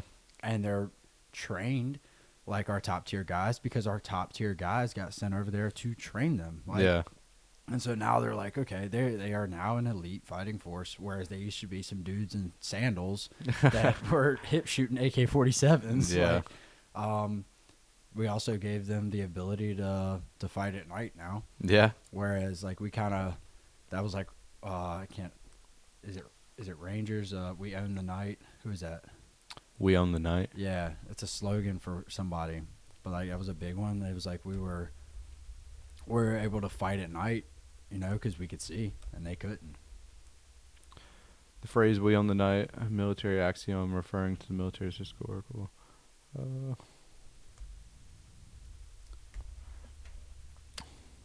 Ranger Regiment. Range. Yeah. Okay.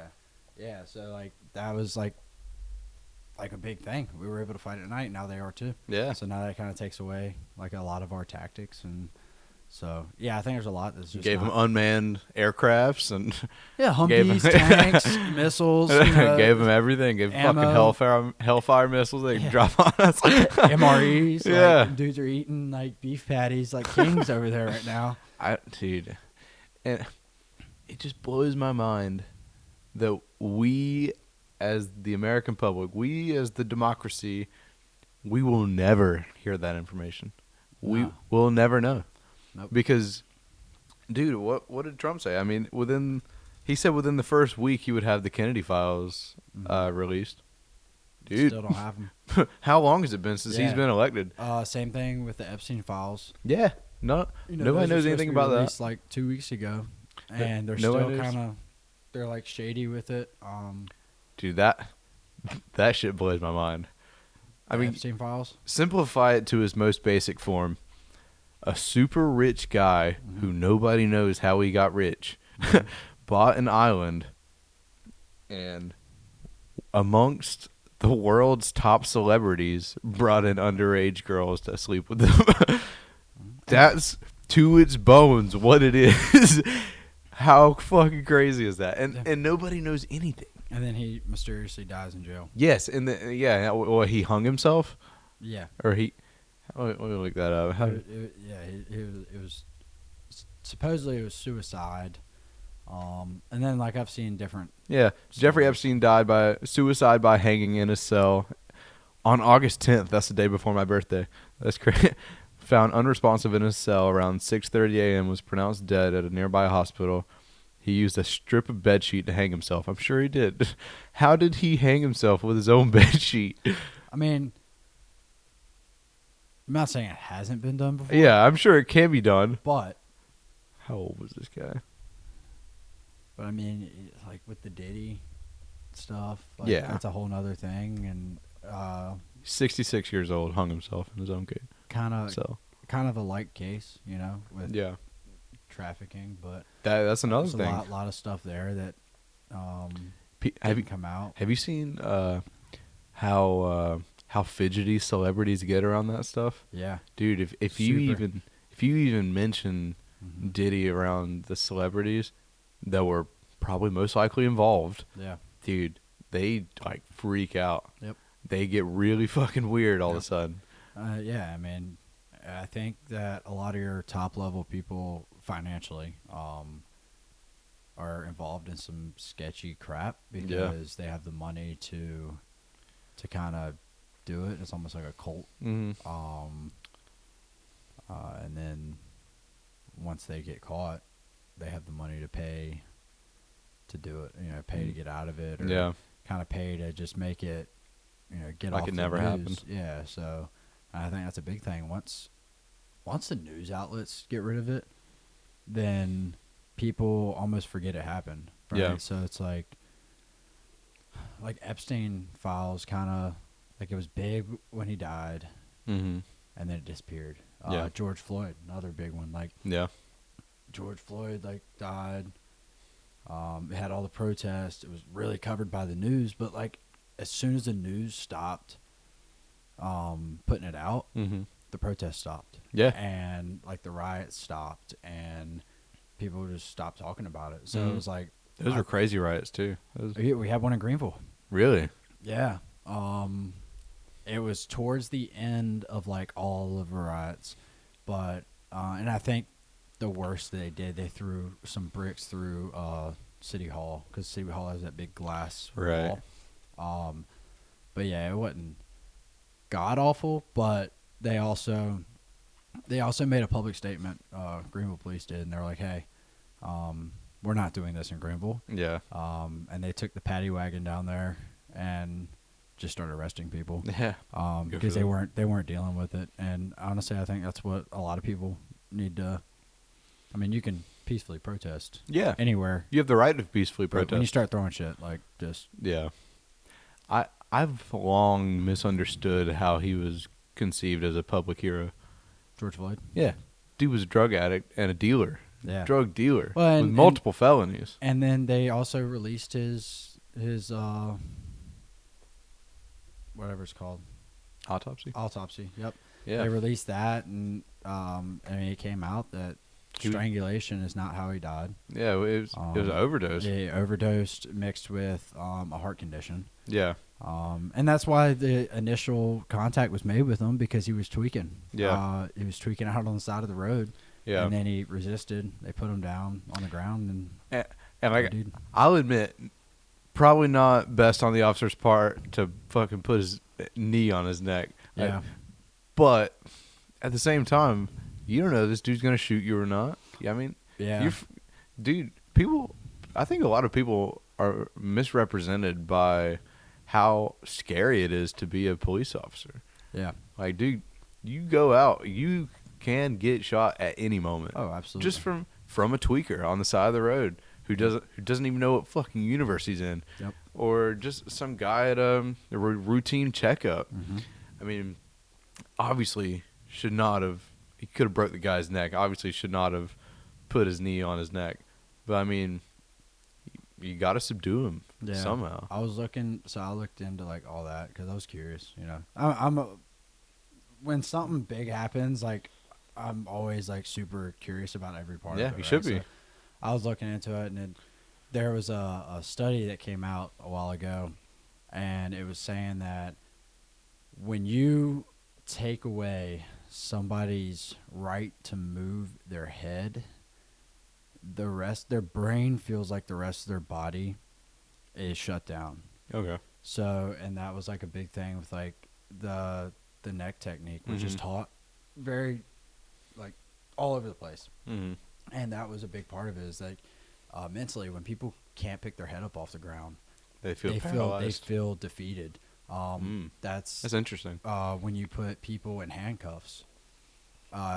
They can still move their legs. Yeah. They can still run. Still run they around. can still move their shoulders. Mhm. But mentally, they feel captured, Right. and so they're less likely to do anything at that point because they feel defeated. Right. Especially like men. Right. Like once your hands are cuffed or once you're pinned, It's over.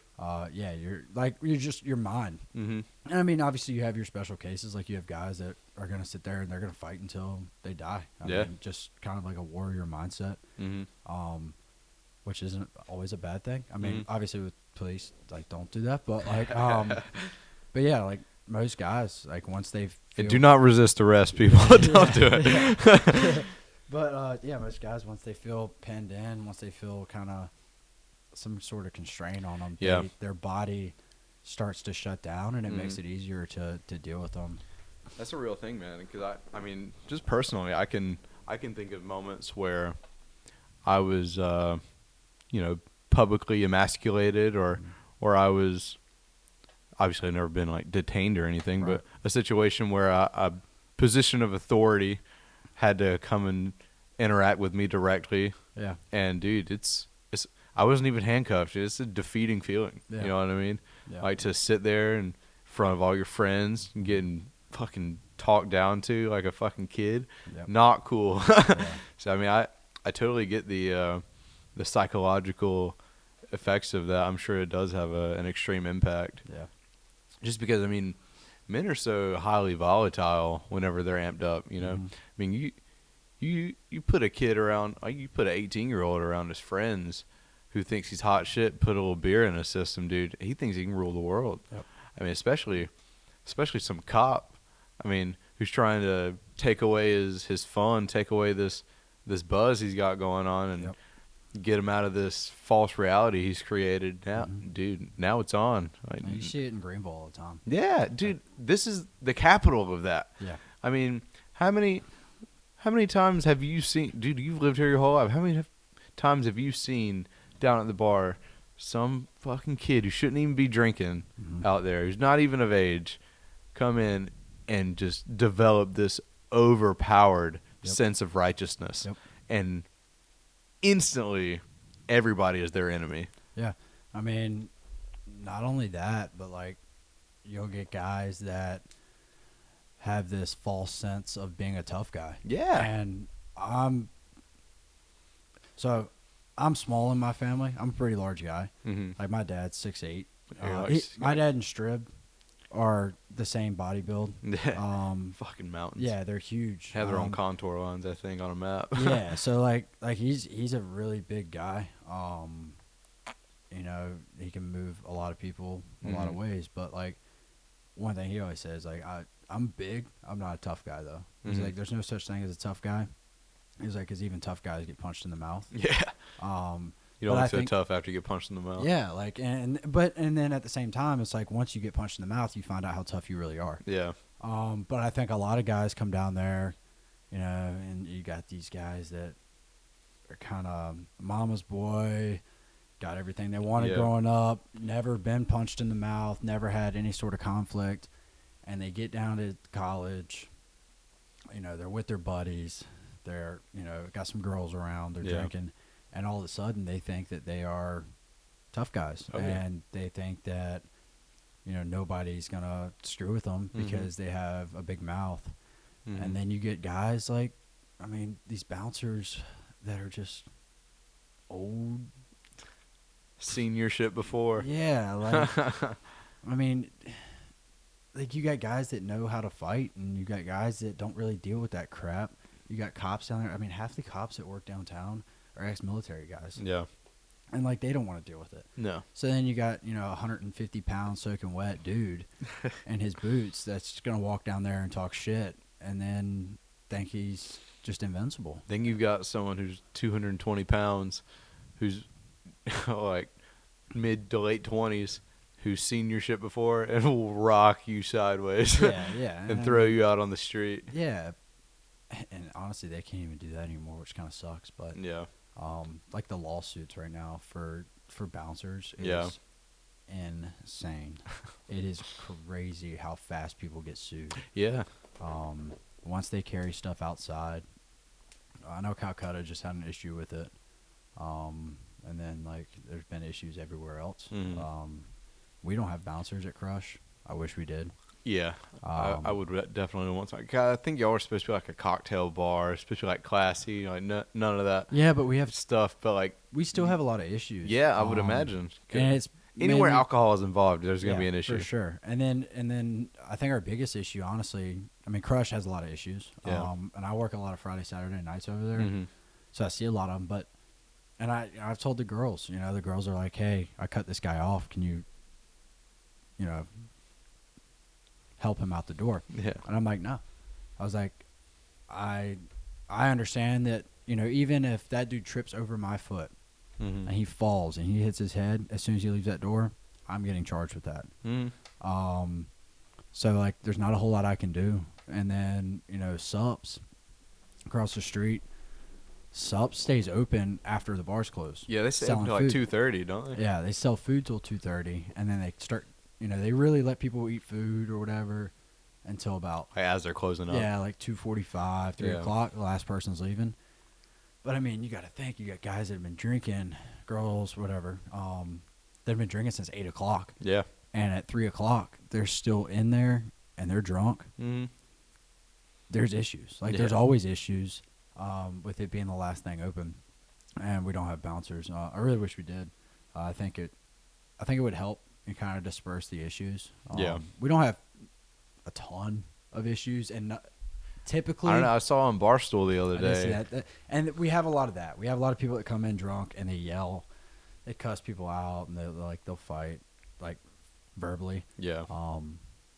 And that's whatever. Mhm. That's just one That's of how those things. people are. It's also just super ghetto area. You know what Yeah, I mean? no, it is, and at night it definitely gets. Mhm. And honestly, it's not even people from Greenville. No, It's no. people coming from like Rocky Exactly, Mount, from Wilson. yeah, Kinston, that are coming into Oh, town. dude, But, Kinston's the worst. yeah, Goldsboro. but I mean, we have a couple physical fights and subs Yeah. every now and then, but even then, like our managers, our bus guys have to Yeah. break up fights, man.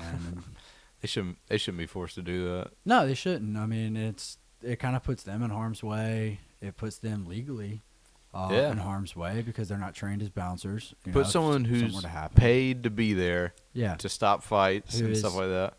who is insured Yeah. under that bouncing class, and where if they do have to throw a punch, Not some dude who's throwing fries in the grease and fighting bars off at yeah, bar fights like, off at the same it's time. just- Like, It's just not. I don't know. It's not very feasible, but I've started to kind of shy away from downtown just because of the issues that have been, yeah. and it seems like it's getting more and more and more. When I first got down here, like there was no issues. Mm-hmm. You could go to the bar. I mean, every now and then somebody get robbed or Yeah. on the grid. People walking by themselves. That'd be anywhere though. Yeah, and I mean that's just Dude broke into my car the other day. really. Yeah. I came outside of my car and thankfully I always sometimes I'll leave my car door unlocked, but I never leave anything in my car except like my running shoes. But thankfully he didn't take my running shoes, but my car seat was pushed all the way forward and the seat was leaned back so we could get in the back seat, and took the change out of my change drawer. Like probably just some fucking meth head, but yeah, so that was like a week ago, 2 weeks ago. Damn. People steal weird stuff. I had a buddy that was here. The Memphis football game, whenever that was. Oh, a dude, that month was ago. such a good game. Yeah. It was the last home game we Yep. had. Yeah. I was there for that, but he had parked his truck in Greenville. He lives in Topsail. Okay. That's a nice area. We had he's a nuclear engineer. What? We had duck hunted that morning though, and he comes from like a military family. Mhm. His dad was a pilot for like 30 years. But left his truck unlocked, had his shotgun, his pistol, and then some other random crap in there. Mm. And somebody broke in, didn't steal the guns, didn't steal his Garmin watch. Oh my gosh. Stole his like silver like watch, which is nowhere close to the amount because those garments are expensive. Yeah. And took like some cash, and took like a hat, and yeah, like stupid shit. But like, he has one of those magnetic like dash holsters. Yeah. So when they opened the car door, his gun was sitting right there in Yeah. plain view. And then in the back seat, his shotgun was just sitting there in plain view. He had like speakers in there. Yeah. They didn't take any of that. Dude, they're idiots, man. They go after the metal. I mean, that's all they want is the metal. But like, you could have sold why? those guns for so much. Yeah, but then you got to deal with the serial numbers. And Yeah, that's loving true. those and I just, dude, my dad hates thieves. I do too. And I can't stand them either. Like, it's just, why do you, it's just such a strange concept that you can't work hard enough to get your own stuff. You got to take other people's stuff. Yeah. Or even ask. Like, you don't Yeah. have the balls to ask me. Like, Dude, honestly, I don't even have enough money to barely pay for my own food. So, like, dude, you come and ask me for food, I'll tell you no. Like, that's the thing, though. They don't even ask for food 99% of the time. It's just money. Money, I'm like, yeah. I'm not just giving you money, dude. No. I had one ask me the other night. I was heading into work. It was like 4 o'clock. And he walked up to my truck, and he was like, "You got a couple dollars for me?" I was like, "No, I don't." No. And he was like, I had like cologne sitting in the center console. He's like, "Can I have some of that so I can smell good?" And I was like, "No." He's like, Squirted how, in his he was mouth. Like, he was like, "How do I be like you?" He was like, and I was like, "Hey, he was high, but he was like, I need some money." And I was like, "I'll tell you." I was like, "I'm gonna tell you how," and I was like, "I'm gonna tell you why I'm not gonna give you money." I said, "Because while you're sitting here asking me for money, I'm about to go work for the next like 10 hours Mm. in a bar to make my money." Yeah.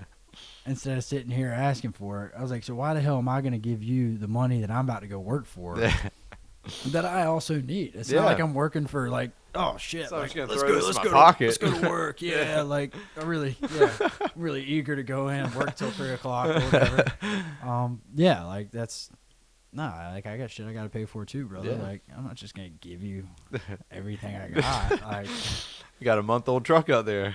yeah, no kidding. No, I mean I'm not against helping people. Like I mean, especially like friends. Yeah. I've had plenty of friends that are like, "Hey man, like, you mind if I borrow this?" Or like, "I forgot my wallet." Like, I'll help people out, Yeah. especially if I know like you're not a piece of shit. Yeah, you're good for it. Well, not like I don't even like you asked me for $20. I don't expect $20 back. Mm. But I also know you're not a piece of shit, and Yeah. I know like if I'm in that situation, I'm like, "Hey man, like, can I borrow $20?" Mm-hmm. Like I know that dude's gonna give me $20 back, right? So Yeah. it's like I don't mind helping people, but like I'm not just giving shit away. I'm not fucking Riley's Army over here, Salvation Army, whatever it is. You know what's funny about that?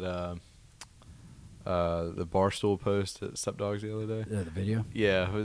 So, I started at Dan's tonight as a bouncer, but I didn't know that. yeah, I start tonight. Have fun with that. Yeah, for real. But before that, all four of us used to work at Buffalo Wild Wings Yeah, I know as that. servers, and I had this this group of 3 people come in, and they asked same thing, just wings and beer, Mhm. and I served them their food, and they're like, "This shit's cold. Like, send it back." And then I bring it back, and they're like, "Now the fries are cold. Send it back." And I come out with these people's food the 3rd time, and they didn't want any of it. They turned it all back, and they're like, "We'll just pay for the drinks and we'll leave. Like, I don't even want the food." And then I was like, "Okay." It's like, because the one thing that is so difficult to get across as a server is that you don't make the food. Yeah. Like, I don't make these drinks. I don't serve your food, or I don't make the food.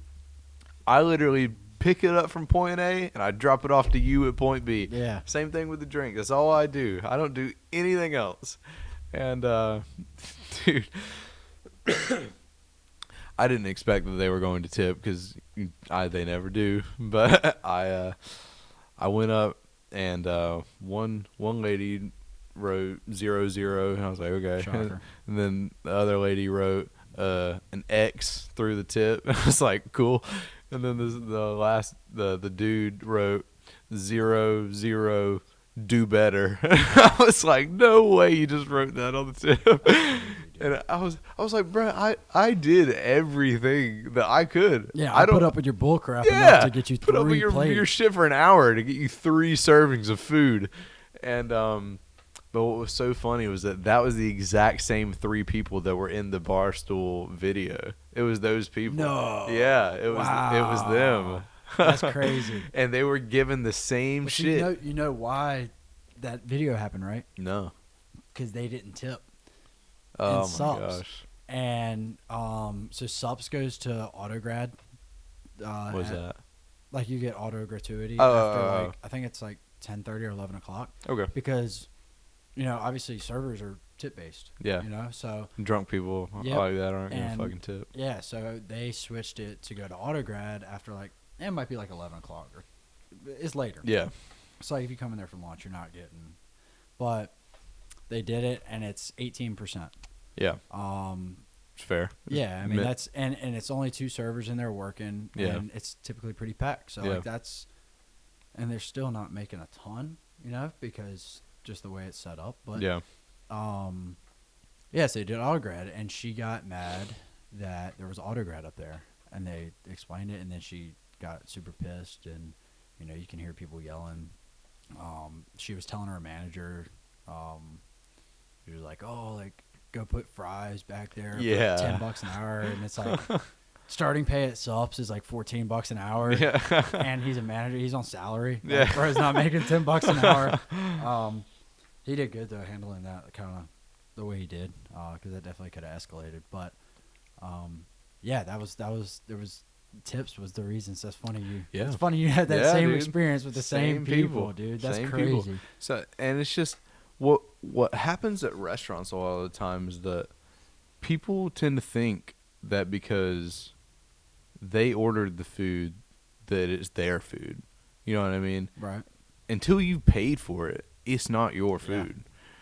And so, it was my last day before I left Mhm. at Buffalo Wild Wings. I didn't work anymore after this, and it didn't make me want to either. Because, dude, I was making a good day for me would be like $40. I walked out of there with $5 in tips one day.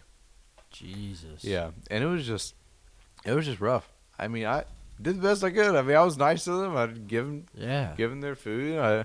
And some people were good to me. Some people just weren't. But which is to be expected. But I walked out of there one day, and it was the last day. I think like I said, probably around $30. And dude, these people ordered some food, and it was under me because they were my customers. But I had 10 people. We had 2 parties of 10 that had just come in. So, and everyone else in the restaurant too. So, I mean, you got 30 tickets that are coming in for food, and you're behind all of them. It's just a couple of 2. You know what I mean? And so everyone's food is taking forever to cook because you got 30 orders in. Mhm. So we finally get all these people their food, and then the people, that couple waited forever for their food, naturally, because you showed up late. Not your fault, but just bad circumstance. For sure. And I finally brought them out their food. It took forever. I mean, they probably waited close to an hour. Mhm. And I showed them their food. I was like, hey, I know you guys want to leave, so I'll just go run y'all's ticket, and I'll be back. He was like, I'm not paying for this, and we're about to leave. I was like, okay. He was like, go get your manager. I was like, okay. I went and got the manager. He came over, and he was like, yeah, we're not paying for this food, by the way, just so you know. And my manager was like, okay, that's fine. And he went to go reach to grab the food, and they were like, no, this is ours, but we're not paying. I was like, how do you say that? How do you look another grown man in the eye and be like, I'm not paying for the food that you just made me. I'm about to walk out with it. Dude, I was beyond flabbergasted. And they were nice to me. I mean, they were like, I'll take care of my server. And they left me like $10 or something. I was like, thanks, you know, you didn't have to do that. And then, but they were like so invested. Did y'all not call the police? No. We call the police when they do that crap. I was like, So we have it happen pretty often. I don't know what you expect. You went to a restaurant to get food. Yeah. Circumstances didn't line up for you. Be a big boy, pay for the meal you just bought. Yeah, facts. Like, or just eat at home. Like, make your Yeah, own you shit at home. don't have to Like, be here. Yeah. Like, what the problem is that people don't recognize that this is a business of goods and services. Right. We're providing you a service. You give us goods. Other than that, if we don't use that system, it's anarchy. Yeah. Okay? We do whatever the fuck we want if we just don't believe in that. This isn't the food bank. The reason you're here is to provide a good for our services. Yeah. You can't just like skip the process. They're like, actually, Yeah. we're changing it today. I get so blown away, man. And then a week before that, I thought I was gonna fucking die out there because everybody was being real weird around me. I didn't get it until Laurel pulled me aside. Was like, "Hey, I have to tell you something." I was like, "What happened?" Because I knew somebody started some shit. So I was like, "What happened?" And she's like, "Well, there's these group of like 5 guys outside," and she was like, bringing out their food or whatever, and she asked like, "Where can I put all this?" And the guy was like, "On my lap," and I was like, "Okay." I was like, "Whatever." Yeah, I told her, I was like, "You should have dumped it on him." Like, but apparently they were just like telling her she was a shit waitress, telling everybody that they weren't gonna tip, and then got pissed off when the bar wouldn't give them discounts and all this shit. And dude, they were mean to everybody. They were mean to Laurel. They were mean to the bartender, who's a friend from school. Like, mean to this other server, who's the sweetest girl ever. Like, so nice. And I was so done with it. But I figured out that was why everybody was being weird around me, because they didn't want me to go out there. And as soon as I figured out about it, I went out there. And dude, I asked one of the girls, like, point him out. Like, which dude is it saying all this shit? And she pointed him out as this fucking like 5'6", morbidly obese dude. And I went out there and I was like, "Are you the guy who's talking shit to every waitress in this fucking restaurant?" And he blew up. He was like, "What the fuck you gotta say to me, man?" He was like, "You coming out here with your chest all puffed up?" I'm like, "I'm not puffed up at all. I'm just in shape. Like, I just have a chest. These are pecs. Yeah, I have a chest." And then he both of his friends stood up and walked over, and then he backed up towards his friends, started pumping his arms. He's like, "Come over here, dude." He's like, "I'm about to beat the fuck out of you in your own restaurant." And I was like, "No, you're not." And I started walking over there to him, man, and his friends stopped me and were trying to tell me how they just had bad service and everything. I was like, "You don't get to dictate Yeah. what, like, you don't get to dictate what our service is. No. If you have bad service, tough luck. I'm sorry. We'll do better next time." Yeah. You know what I mean? That has nothing to do. But you don't get to be a dick about yeah, it. it does not warrant whatsoever your reaction towards anybody here. No. And dude, the guy was still over there. He's like, "We're gonna go out in the parking lot." I was like, "Okay, let's fucking go." Let me show you what this blue cord can do. Dude, my fucking dude, I was amped up. I felt so much adrenaline, man. I felt like I was gonna fucking fly, man. I was ready to beat some fucking ass. And my manager, I thought my manager was gonna fire me. She walked out there, but like several cooks ran up and pulled me back into the restaurant. Dude, I thought I was about to fucking get into a brawl over beer and wings. Can you fucking believe it? You probably wouldn't be the first one. No, like, that is the saddest thing I've ever heard in my life. It's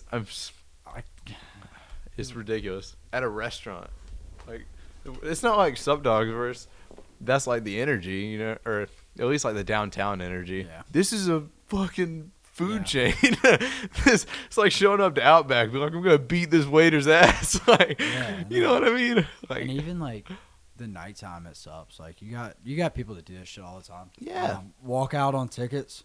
So I don't man. know how y'all's. Do they get cards on file first or something? No, so the way we do ours, and the ticket walkouts are typically not like Thursday, Friday, Saturday, because those are order at bar, so you pay before you get your food. Yeah.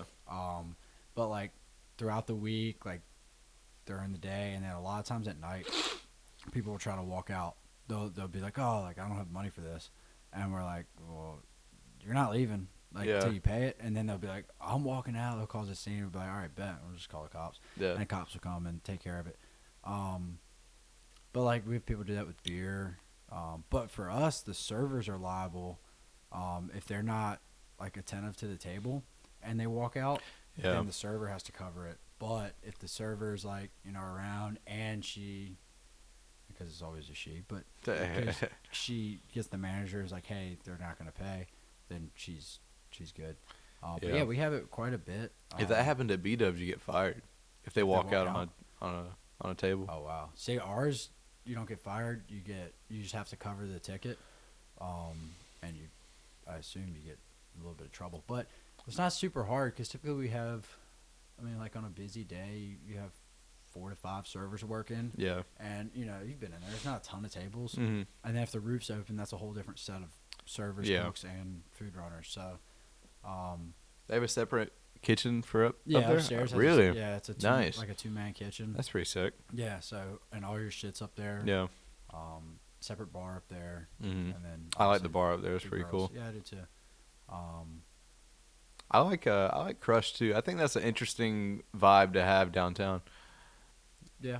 I think it's a kind of a refreshing atmosphere to me. Like you go in there and everybody's wearing fancy clothes and you got fancy drinks and stuff. I don't go in there much, but I enjoy that it's there. I enjoy going in there at least. I don't go there much. When it first started, it was an older crowd. By older, it was mostly like seniors. Yeah. And then you had people into their 30s, and that honestly that's where your money is because those are the people that are gonna tip. They're gonna be in there to spend money. Broke college kids are gonna go tip. Yeah, and then it kind of shifted, and now you got a lot of younger, like fresh 21-year-olds. Yeah. So that part kind of. It doesn't help the girls tip wise. Mm-hmm. We have a few more issues, but it's definitely not. It's definitely not the club floor still life. Yeah. Which is nice. But the glass thing's annoying. Yeah. People break glass all the time. And you gotta clean it up. But I always have glass in my boots. Really? Yeah, because I wear boots to work every night. Yeah. And when I get home, I have to go look through the bottom of my boots because I'll have shards of glass that are actually stuck up all through the boots. That is crazy. Yeah. Just people being drunk idiots, just dropping shit. Yeah, obviously, shit's gonna happen. Yeah. You have that many glasses going out. Mm-hmm. Somebody's gonna bump one with an elbow Yeah. or try to grab it. It's gonna fall. And then some people are just drunk idiots and they're like, oh, and they drop it. Or it'll get kicked because somebody they'll be done with it instead of setting it on the table. They put it on the ground. And somebody kicks it. But you can hear it. You should ask Zach and Laurel about last night. Somebody broke one. It's the first time I've ever seen this happen.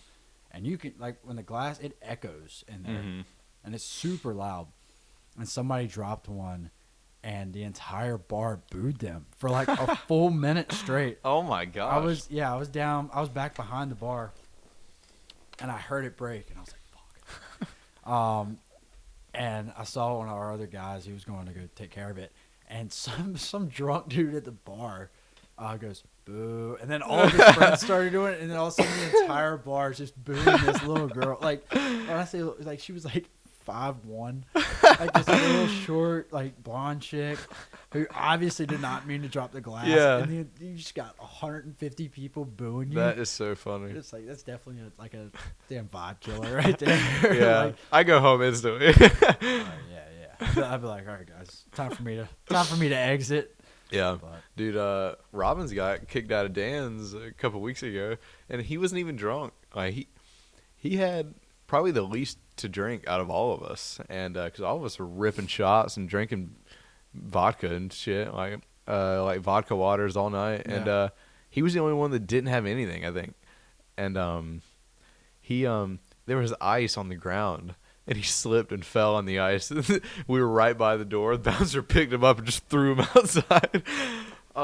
And Bodwin wasn't there to like defend him, and I didn't even start like looking into that job yet. So Yeah. no one knew me, dude, we couldn't do anything about it. They just threw him out. I've been thrown out of there before. Really? Why? Yeah. It was last year. My roommate at the time, this is actually my best man in the wedding, but him and his girlfriend lived with us, or with me, and some dude was walking through grabbing girls' asses, Oh shit. and At Dan's? yeah, and grabbed hers, and my buddy is a like huge social person, huge. So he's walking around like talking to everybody, Oh, yeah. and his girlfriend was kind of standing near me but not with me, and she walked up and like grabbed me and she was like, "Somebody just touched my butt," Mm. and I was like, "Who?" And then another girl came up and said the same thing, and they both pointed out the same guy. Well, like I'm friends with a couple of the bartenders in there just because I used to go in there a lot. Yeah. And so, Cole being one of them, I walked up to the guy. I was like, "Yo, like, you grabbing girls' asses, man?" And he was a little short, fat guy. And he was like, "No." And I was like, "Look, like, don't do that shit."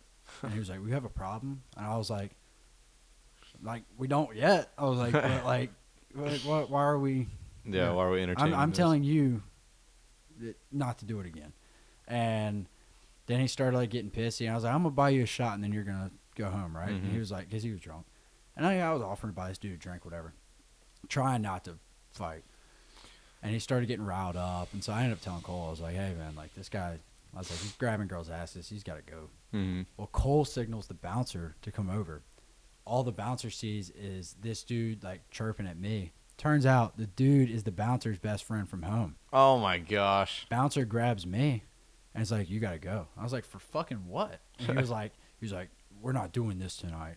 And I was like, "Whatever." So you guys just shoved me out the door. I was like, "Give me a second, let me close my tab, tough guy." Like, so then I got thrown out the back, and then we all ended up going to Still Life and getting greasy, but it wasn't the worst. But then apparently I was on a ban list or whatever. Yeah. And I texted one of the guys, and I was like, one of the other bouncers that don't work there anymore.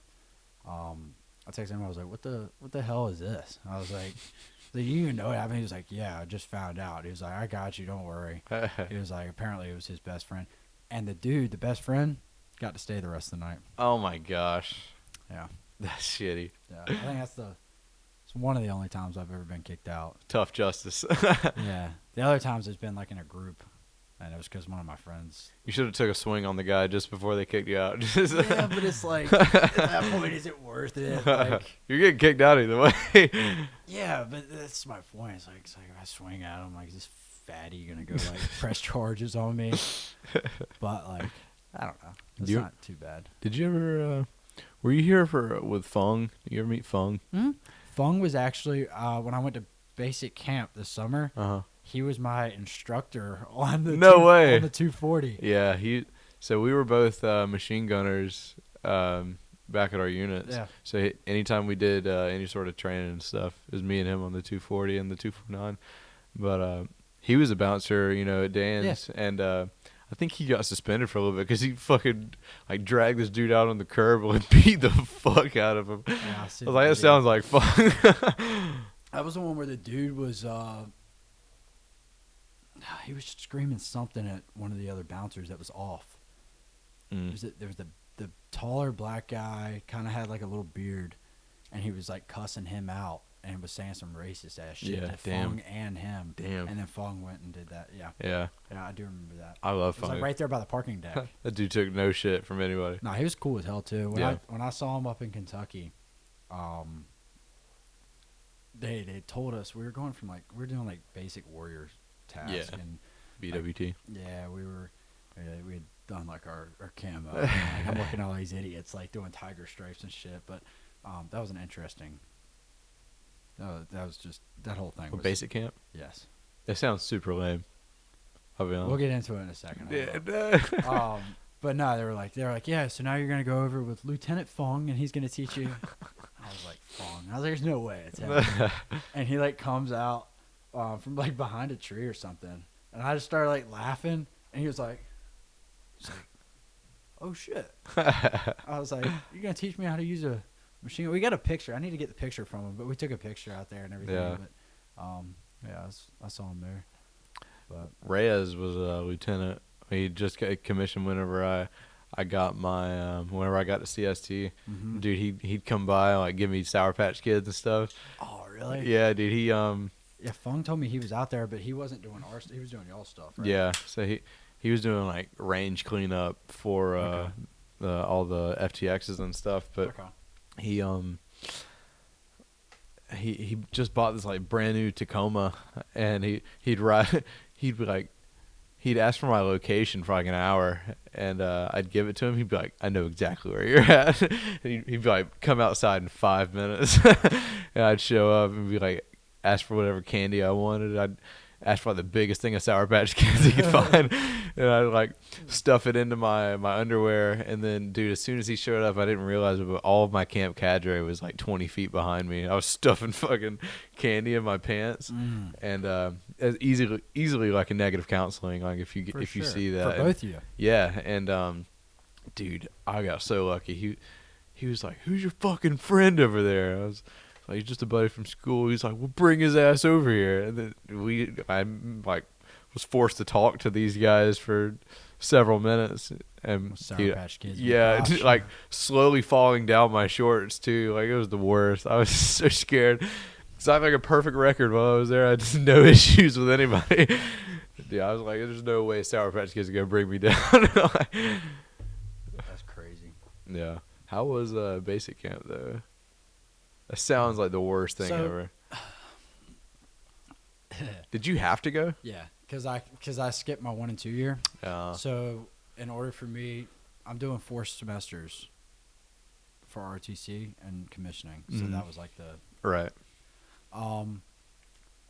the best way I could explain it is it's a shorter basic training, like as far as like what you do. Right. So everything that like you did at basic training, we did just like we were on the range for 1 day. Yeah. And then like we had 1 FTX that was like 3 days. Hmm. But so the people there are people that not necessarily were already in ROTC because I had already been in for a semester. Mhm. It was people that were possibly interested. No way. Yeah. So like the first 4 days, like, and like I showed up and I didn't have everything, you know, from supply, but like I had a good amount of stuff. Like I had a couple pairs of OCPs. I had a ruck. I had a flick. Did you get the summers? No, I was Nah, rocking dude. winters the whole time. It was 110 degrees. Damn, up there. dude. But you know, people who showed up, no PTs, no discipline whatsoever, severely overweight, severely like weak, Yeah. both mentally and physically. Mm-hmm. We had drill sergeants. They were from a reserve unit, but like Yeah. they almost had like a constraint on them on like how much they could be drill sergeants. Right. So like they would get in your face and they would yell for about 4 minutes, and then they'd have to like take a break because they didn't want to upset people too much. Except for we had this one Hispanic lady, Montoya, and she was a damn spark plug. She would jump in people's asses left and right. She was cool. But yeah, so it was like it was just really it was a ton of DNC, Yeah. which I hated. Yeah. Because it doesn't apply to you at all. No. So it was a ton of DNC, and then, like, it was almost like they ran out of stuff for us to do. Yeah.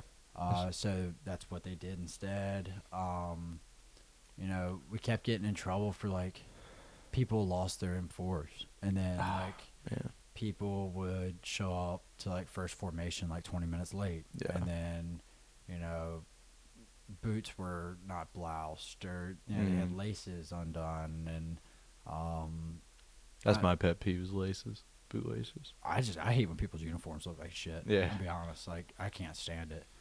But like we went to the range to qual, and had a ton of people shot zero. Had one dude that was from Puerto Rico that got put in a van and escorted out by MPs because the only day we have live ammunition, he decides to stick the muzzle of his M4 into somebody's crotch and tell him he's going to shoot his dick off. Oh my gosh. Yeah, so he got sent home that day. Some people go crazy, man. Yeah. Within the first 72 hours, people start to realize that they should or should not be there. Yeah, we had a lot of people wash out the first 2 days. We had one dude crap himself. Hell yeah. The very first formation we had prior to drill sergeants, we didn't have drill sergeants yet.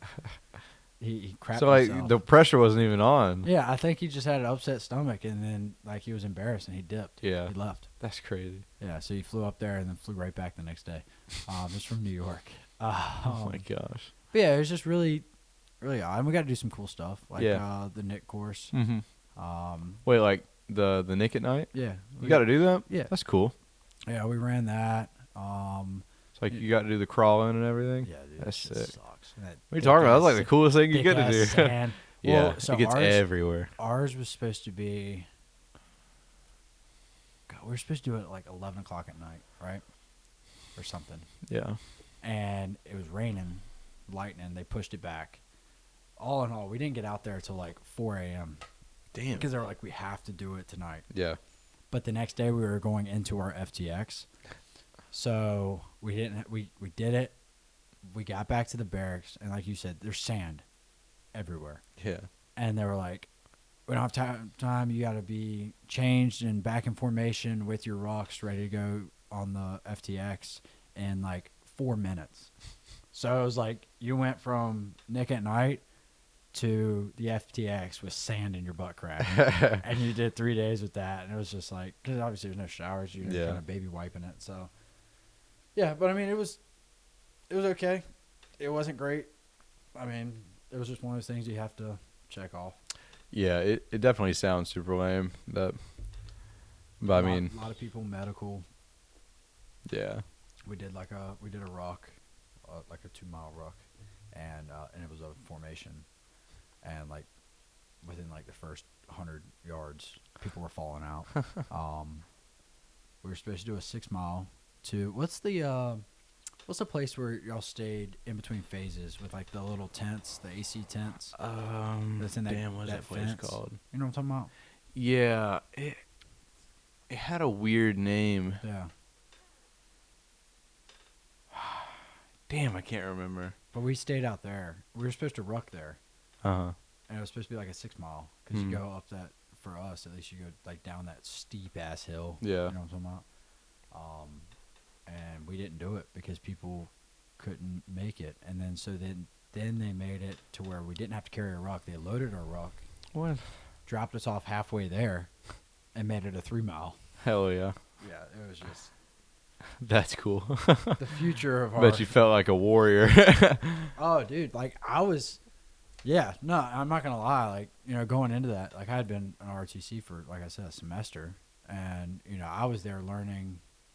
I had never done DNC before, and so I was learning just as much as everybody else. I'd shot my whole life, so shooting wasn't an issue, being in the woods wasn't an issue.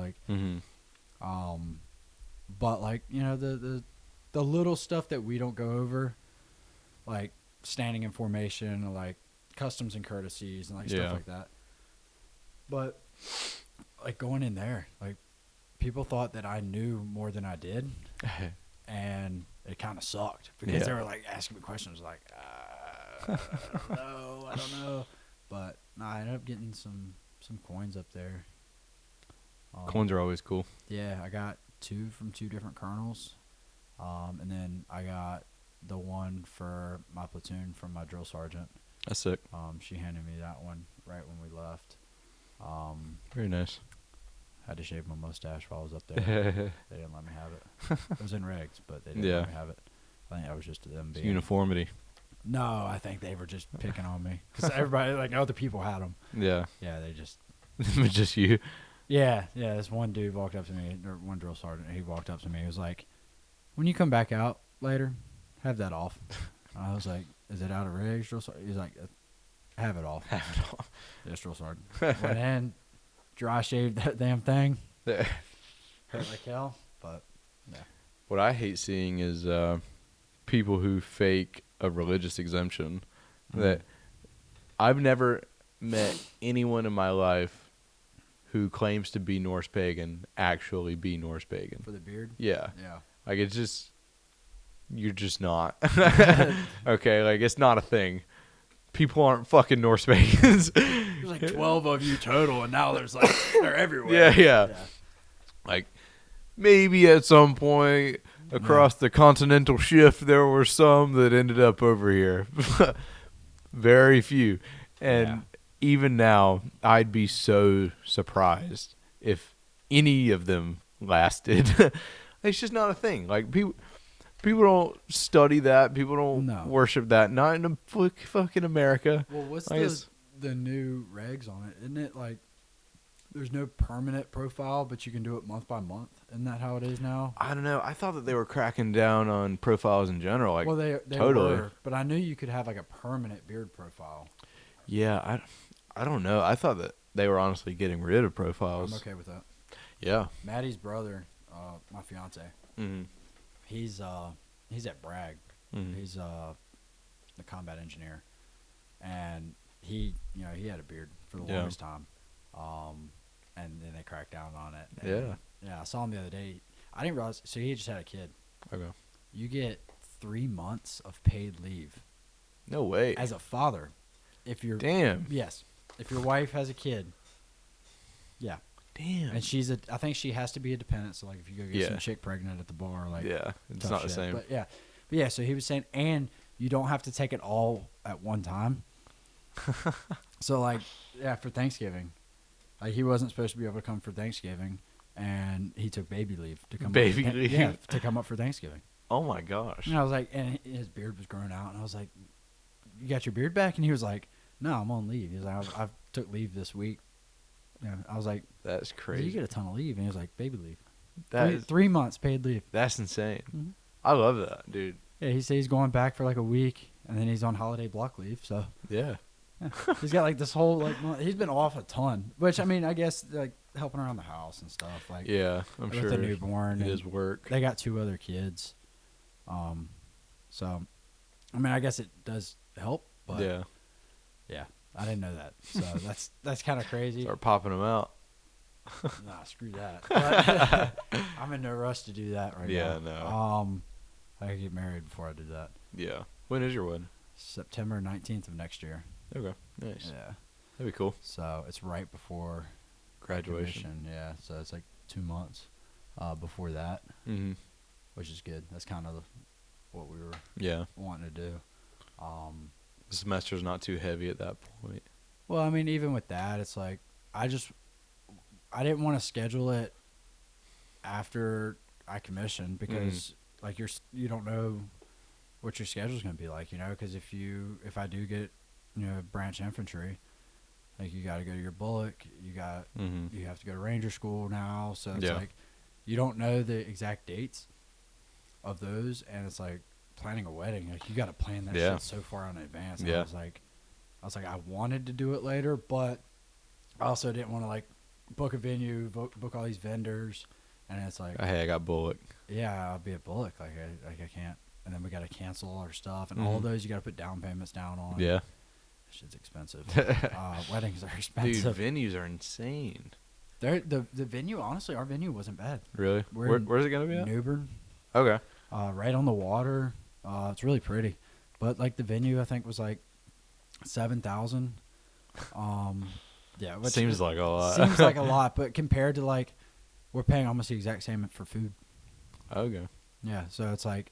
We're doing like a buffet, and it's like like chocolate fountain, no barbecue, cheese fountain, cheese fountain. I might think about that. But so we're paying a good amount for food, and then you pay for the honeymoon, and then you pay for which we've been lucky that like her parents and my parents have helped out. Yeah, that's cool. Financially with that a lot. So that's been nice. It's difficult for me to do stuff like that. I'm so stubborn. I hate taking money from people, man. And like maybe it's like a guy thing. I'm the same way, 'Cause, but like- for like the wedding, I think it's so traditional. Like Yeah. that the bride's family pays for this, and this. The groom's family pays for this, and this, Mm. and like I don't know. I think it's kind of like the final like send off. Mhm. You know, me and her both Before pay. they stop giving you shit. Well, totally. yeah, I mean, me and her pay for a good amount of our own stuff. Like, Y'all live like by yourselves now? no, we live with my parents. Okay. Yeah, so like, because they're in Greenville. Yeah, that's probably pretty sweet. Yeah, and there's plenty of space in the house. We have like our own little area, and Mm-hmm. like sometimes we see them, sometimes we don't. Like we Mhm. do our own dinners. Yeah.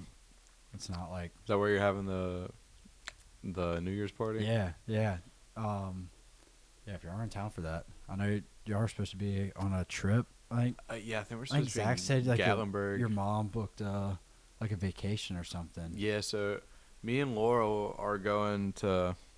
This will be my first time ever being away from home on Christmas. Mm. But let's see. I think it's the 19th through the 26th. We'll be in Pennsylvania Okay. for her family, and then I've got to come back and spend like a day with my mom for her Christmas, and then I think the 28th we have we got to drive all the fucking way out to Gatlinburg after just getting back from Pennsylvania. So we got to drive, it's like 11 hours to Gatlinburg? I don't know. I've never been. It's long. It's far. It's far. Not close at all. And then we got to go out there, and I'm super excited to go, and everybody that's going is super awesome, and I'm real glad I get to see everyone. And but I think we come back on like the 4th or something. Dude, it's so far. I don't enjoy driving at all. Really? I hate driving. The only time I like driving is when I'm by myself, and I'm like going from just like little like errands I gotta run. I get to Yeah. play some music. Cranks. It's fucking 11 hours, dude.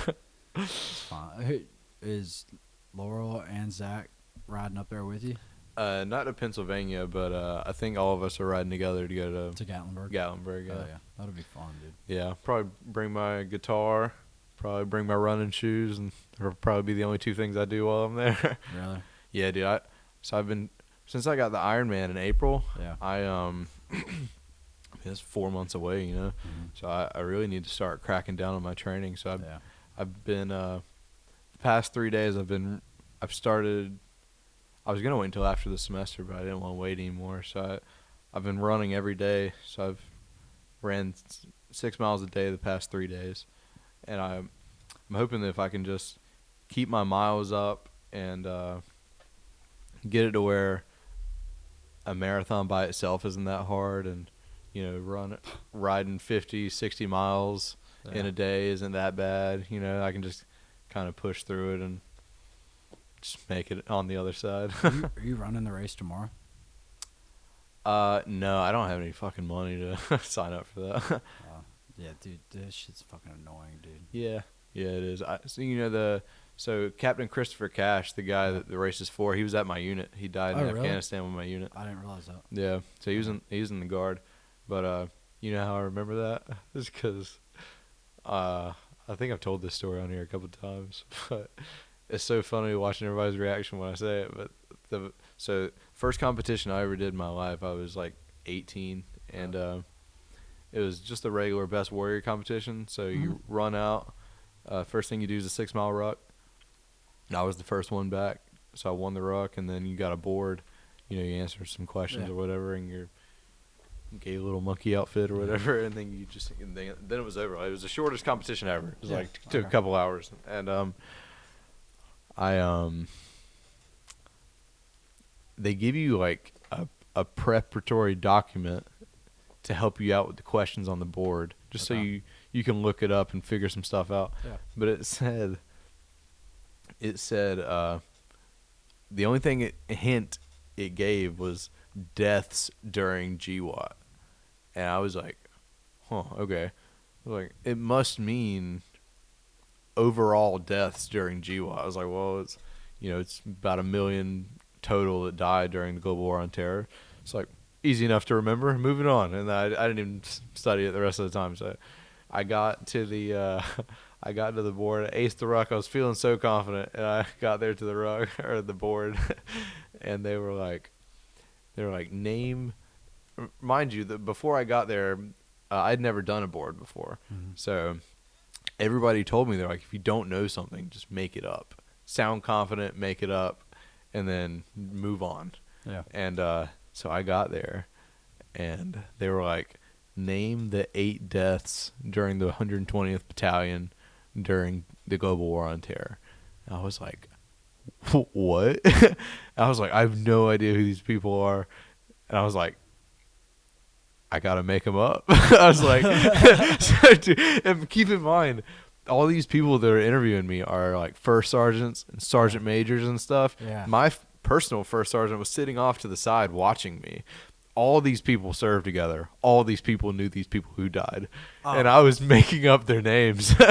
So I was like pulling people from my family, like Sergeant Johnson, like making up random names. And then, but one of the guys was Captain Christopher Cash, was part of the 8. And my first sergeant came up to me. He was like, just so you know, that was super fucking disrespectful what you just did. And I was like, I'm sorry, like, I didn't know what to do. So they made me memorize all 8 of them. I still remember all 8 names to this day. It was like 3 years ago. Damn. So Yeah, yeah, I could see. In trouble for that one. yeah. So that's how I always. I enjoyed the Dash for Cash. It's not my story with it. Yeah. But I would be there tomorrow because the program's always usually heavily involved in it, and we set everything up. But I don't want to be part of the like the setup and I think tear down team. Me and Strib are rocking it. Oh really? Yeah. I think so. Robbins won the ruck last year. Oh really? Yeah, it was him. Then it was my lieutenant of my platoon, and then my PL, and then my company commander. Robbins beat both of them somehow. Yeah. Well, he did it in tennis shoes as well. So Yeah, well, so that's what I hope he's right about this. Strib said that Colonel Newsom wanted us to wear OCPs. yeah, So I hope he's not fibbing on that one. yeah. No, the guys that are there are coming there from drill. Like, we always have drill this weekend, so people can always either choose to stay at drill or they can pay to go to the Dash for Cash and drive an hour and a half here to do the race, then go home. So that's like their way of getting off early if they want to do the run, and like support the cause. But which I think is pretty sick. Yeah, but so most of my buddies will probably be there tomorrow. I might show up, honestly, but I think Laurel's running it. yeah. With Maddie. Oh, really? Her and Maddie are running it together. That's cool. They're doing the 10-mile run, I think. Really? Yeah, I'm pretty sure. I could be 100% wrong on that. I know So a 10-mile and a 4-mile, right? Yeah, I think it's a 10 and a 4-mile run and a 10 and a 4-mile ruck. Okay. So Yeah. we're rucking the 10. Ray has shown up in town yesterday to do the run. Oh, really? The 10-mile run. So he's like the biggest competitor. He loves the Dash for Cash. He does it every year, and he's never won it, though. He always gets like second or third place. Oh, damn. And because last year he ran it in, I think he ran it in 62 minutes last year, all 10 miles. Mind you, my 6 mile this morning was an hour, like 60 minutes flat. And he ran 4 more miles with an extra 2 minutes. That's cooking. He averages like a 6. I was about to say, 10. That's a 6-minute mile. Yeah, he's insane. But he showed up yesterday so that he can do the race tomorrow. So I might go support him if I don't run it. But usually I like just do the 4 mile and just hang out with everybody until then. Yeah. Where's it at? I don't even know where it's at. So I don't know what the place is, but so it'd be better if I could demonstrate it. So this is Sup Dogs. Yeah. This is like the Greenway. Mm-hmm. It starts like at that building on the parking lot over there. Like across from like the park? Yeah. Okay. I don't know what that building is, but Yeah, we It's- gotta go pick up our race packets today, so Oh, okay. we'll probably figure it out then. Yeah, like once you go through the door, you just walk through the other side of the building, and then it starts like on the street on First Street. Okay. Does it go like around town?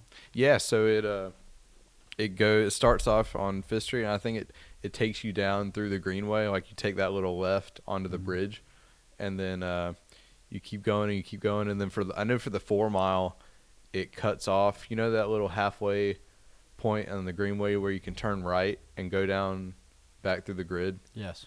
Well, you take that right, and then you just circle back through to the starting point on Fifth Street or First Street, and then I think for the 10 mile, I think you go all the way down the Greenway, and then take a left or a right or wherever, and then you go all throughout town. Circle through. Yeah, that'd be fun though. Yeah. I'll probably show looking up. forward I have nothing else better to do. So. to it. Maddie's been wanting to do a bunch of races now. They're fun, man. We ran a half up in DC. Cool. Oh, fuck. When was it? Like 3 or 4 months ago. Nice. So that was like our first. And since then, she's been like hooked on it. She got the high. Yeah, I the mean, she running played high. soccer all the way through college. So she's like, she loves to run. Yeah. Right? So, and then now that I have to run, she sees that as an opportunity to do races together. So, Yeah. Yeah. I race by myself, dude. Would So you know who's the worst running partner for me is me. Well, I guess you could say is the best running partner for me is Parker. Ranson? Yeah, Ranson. Bro, it's too fast. So me and him are like the worst people to pace each other because it's like we're competing with each other. Yeah. And so we lined up at the Army 10 miler, and I was really just looking forward to the run, and I was very excited to be there.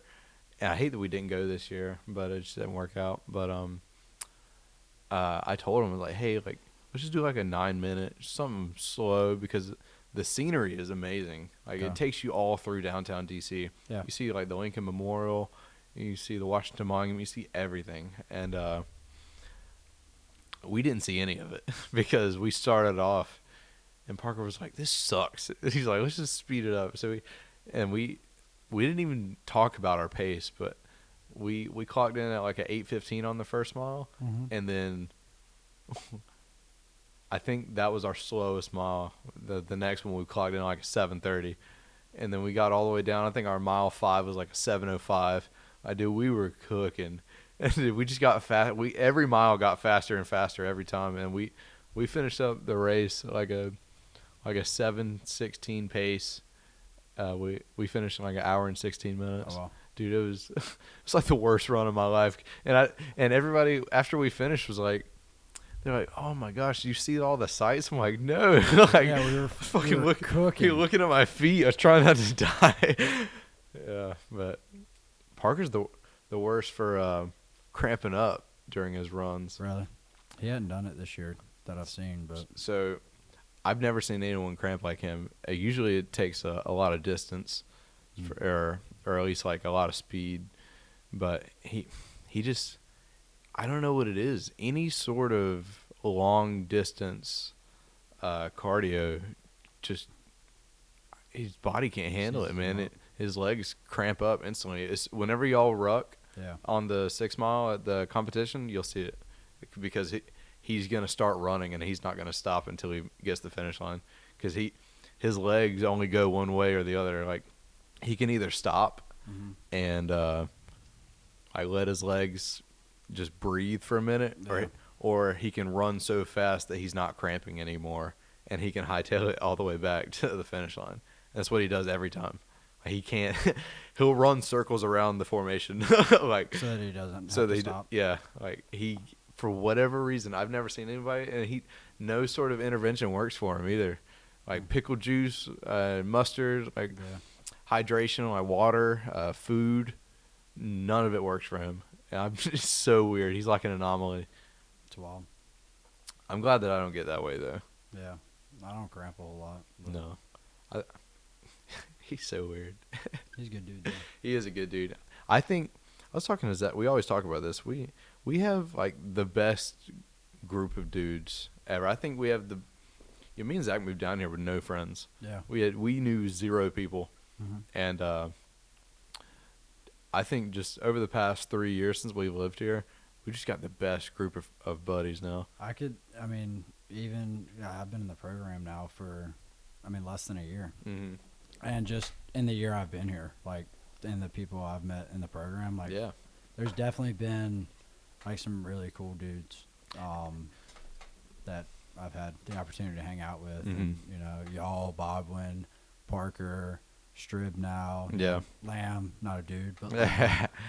And you'll get that the whole way through the yeah. Army. There's just cool people everywhere you Yeah. go, man. And you definitely got some people that aren't your favorite, but yeah, it's, I guess it's more, you know, you got more people with the same goal as you, Yeah. and the same focus, and you can kind of relate on that, like we were Mhm. talking about earlier, that trauma bond. Yeah. You got more guys that are kind of on your wavelength, so Yeah. it makes it a little bit easier. Yeah, I definitely agree. Back in high school, me and Zach didn't have a ton of friends in high school either, but we, the ones that we did, they didn't have any goals for themselves. Like, you'd ask them what they wanted to do with their future. They're like I'm just, Chilling. yeah, I'm just here. And I told Zach, as soon as we left Greenville, I was like, we're never going to end up like the people back home. And I was like, I'm done hanging with people from back home. Mhm. And anybody else that resembles that mindset. Yep. And I wanted, the only time I found people like that was whenever I did competitions, like with my unit and stuff. And I told Zach, I was like, I just want to get a fucking community of warriors here, Yep. dude. I just want people who want to work hard every day and show up and just kill. Yep. And I think that's what we've done. Like, I know that if I asked any of these guys that we know, like, anything, whether it was the dumbest decision ever, Yeah. if they had my back, they'd have my back. Yeah, for sure. Or if, like, dude, Parker had no ambition to do an Ironman before I asked him, and I literally asked him. I didn't beg him or anything. I was like, "Hey, do you want to do this?" He's like, "Fuck it." He's like, let's do it. "He's like, I got nothing else planned that day." Like, you know what I mean? So, like, it's just having those guys that have that kind of mindset. Yeah, I just want to find the people that work just as hard as I do, for sure. and it's the best. Like, I just got done reading David Goggins' first book, and it just it reminds me a lot of that. You know what I mean? He talks a lot about one of my favorite quotes. He says, "Being uncommon amongst uncommon men." You know, so to be that, you kind of got to be the wolf in the herd. Yeah. You know, and it's just really puts things into perspective. The people that you have around you and their impact on you. But it's super cool, and the military is a great place for that, especially if you pursue the great opportunities. You'll always find the guys that are going to be there like that. because they're pursuing the same. Yeah. Yeah, absolutely. Yeah, like, I mean, you ask any, probably my biggest regret ever is I never got to go to BUDS. I always wanted to go to BUDS to try to be a Navy Yeah. SEAL. But, like, I don't know. If you're not trying the hardest stuff, then you just live in the easy stuff, like, I don't know. I think stuff like that's pretty fun. That's why I want to do this Ironman. I have no skill. I have no business being out there swimming 2.5 miles. Like, Yeah, that's Just going want- to be interesting. I just want to say that I did it. Yeah, I mean, I don't know. It's just one of those things. It's almost like a mind game. Yeah. You know, once you do it that one time, you're like, damn, like my body was capable of Mhm. withstanding all of that and all the pressure. And Yeah. I mean, I have a feeling like once y'all finish, like both of y'all are gonna be like, oh, like I want to train and go do another one, you know? My next thing, I think after the Ironman, I want to do a 100-mile race. That's like my next goal. That'll be See if Maddie wants to come on that. nah, hell no. I would do it if I would do a 100-mile if I knew way in advance that that's what I was training for. Because that's one of those things you can't walk into that. Yeah. Um, All right. Well, right now you're destined after you get back from CST. So go ahead and start training up. All right. I bet Parker would do it with us. Yeah. Where are they doing that? They do them everywhere. Oh, do they? Yeah. So ultra running wasn't really mainstream until maybe like the late 2010s. Okay. So, but it kicked off, decades ago. But no one did it. Like, obviously, why would you go run 100 fucking miles? Yeah. But like any rational person would think. But that with a lot of people, dude, it's become a pretty mainstream sport. I mean, they have them all the time, and they'll have hundreds of participants. Yeah, I see it on social media a lot. Yeah, like it's the a ones big, up in the mountains and everything. yeah, they're big things now. So me and Zach, I'd love to do it, especially since y'all are graduating next December. There's an ultra marathon race that ROTC can enter into. Oh, really? Yeah, but like the Blue Ridge Mountains. Mhm. So it's called the Blue Ridge Relay. So what you do is you have a van of, I think you have to have at least 7 people in the van, maybe like no more than 10 or something. Okay. But one person has to run at all times, and the other are resting in the van. So you just swap out. Whoever gets there first wins. Like, that's pretty fucking cool. That's dope. Yeah. Even if you have 2 or 3 people running at a time at a 6-minute, cruise at like a 6-minute pace for 5 miles, 6 miles, and then you rotate Right. and take 5 miles off, and then you get back in and bust ass. Dude, I don't think that, like, NC State does it. Oh, really? Yeah, me and Zach put together the 10-miler last year, Mhm. and we I thought. wish we did that this year. Me too. I couldn't afford another hotel room. ACA still owes me like fucking $800. Yeah, I heard about that. But we definitely want to, because I mean it can't be that expensive if all of us pay our own fees. Mhm. It's not like you're gonna need a hotel room in DC, in Arlington. Yeah. But I don't think that it has to be like I feel like Reyes could come and do it. Like, I don't think it has to be from within the program for us to compete. I think anybody can compete in it. Yeah. It's Maybe just you're representing the program. yeah. So I feel like we could find 7 people. I know. If you're in, me, you, Zach, Lamb, and Ransom would do it. That's 5. Yeah. I mean, we could string together 2 people. Oh, yeah. There's plenty of people that would, I think, do it. If Reyes did it, that'd be 6. I mean, if Lee's still around or if Ward's still around, Yeah. one of them would do it. Yeah. But that's what I always look for, those horizons.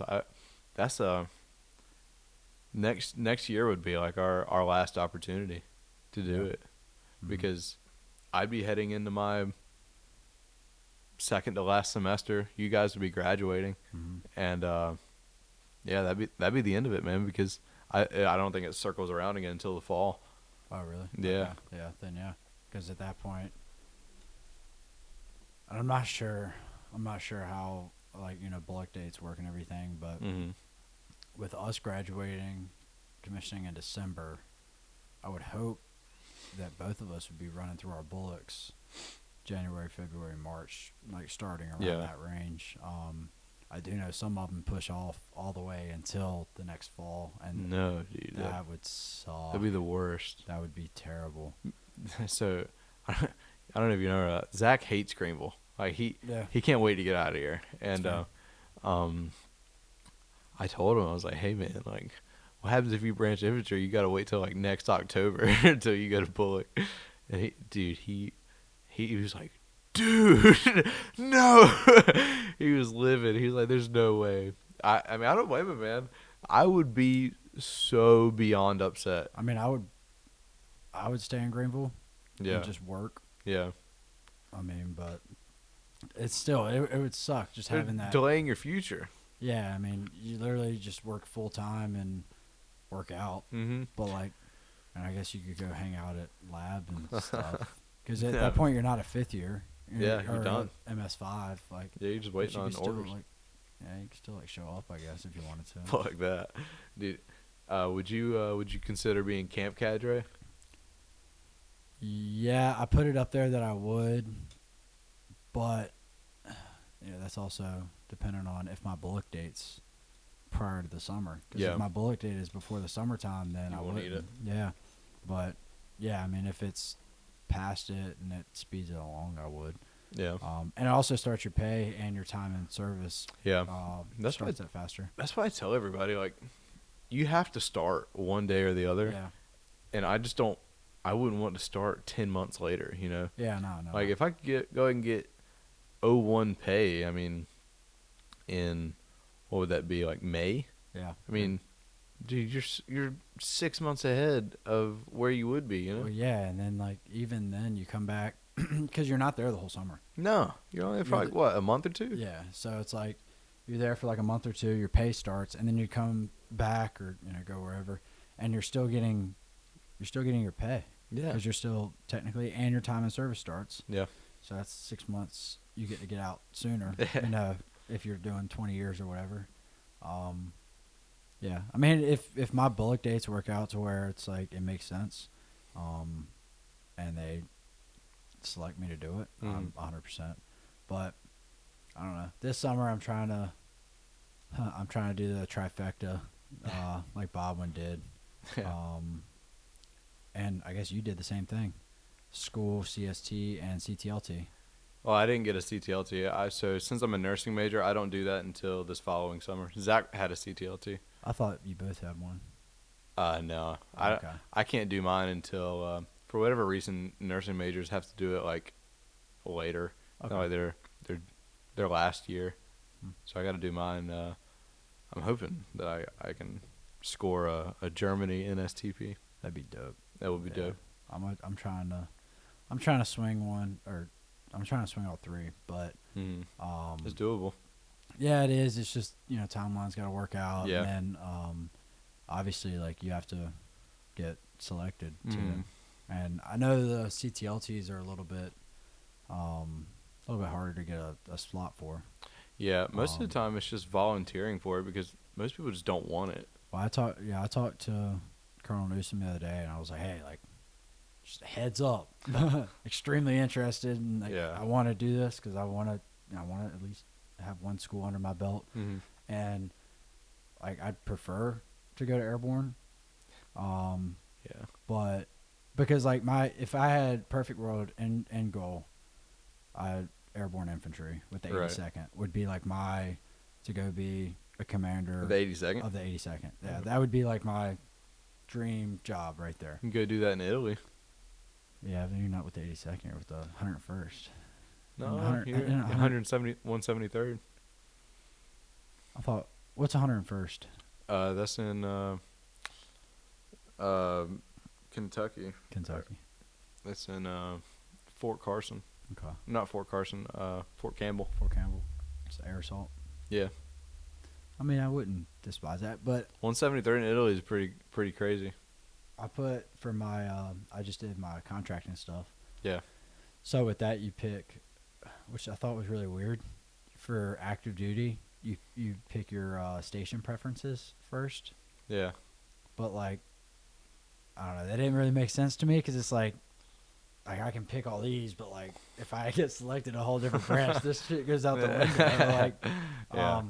But on my branch preferences, it was Bragg, Alaska, Italy Okay. were my 1, 2, and 3. So You put Alaska over Italy? Really? yeah, Just for like Arctic warfare? Arctic. Yeah, my cousin's, he's a major. He's stationed there right now, and he loves it. And every single person I've talked to Yeah. that has gone and lived in Alaska, I haven't heard has bad been things. stationed there, they're like yeah, it's cold, but like it's freaking awesome. My cousin sent a picture to my dad like 2 months ago. There was a moose standing 10 feet away from his front door, like just a moose, like a big ass moose. Yeah. And I he's bet the like, game out there is crazy. yeah, he was like, this is my front yard, and I was like, Mm. yeah, Alaska. But yeah, those are my top 3. But What about branches? Branch preference? infantry, back and forth right now for my second being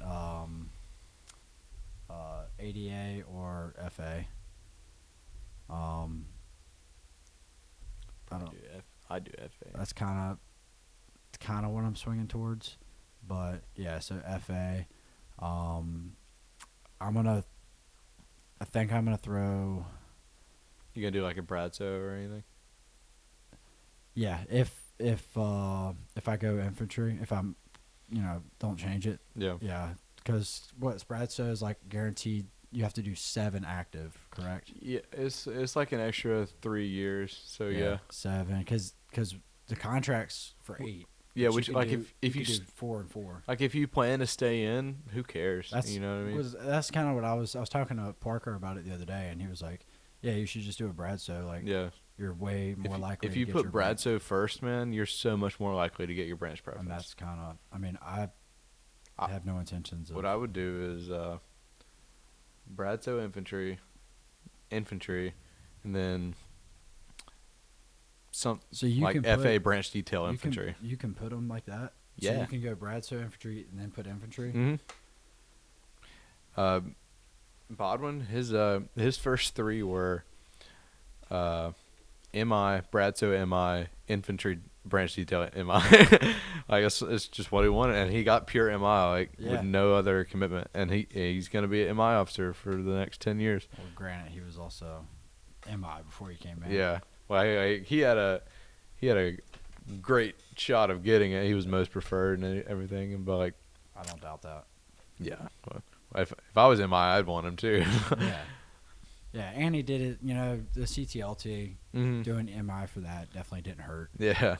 Seemed like he had a lot of fun doing that. Yeah, but, it just kind of shows commitment towards it, I guess. And, with Zach going to Hawaii for the infantry. It's like, it kind of shows commitment towards, that this is what I want to do. There's no question about it. So, but, yeah, I would Bradstow.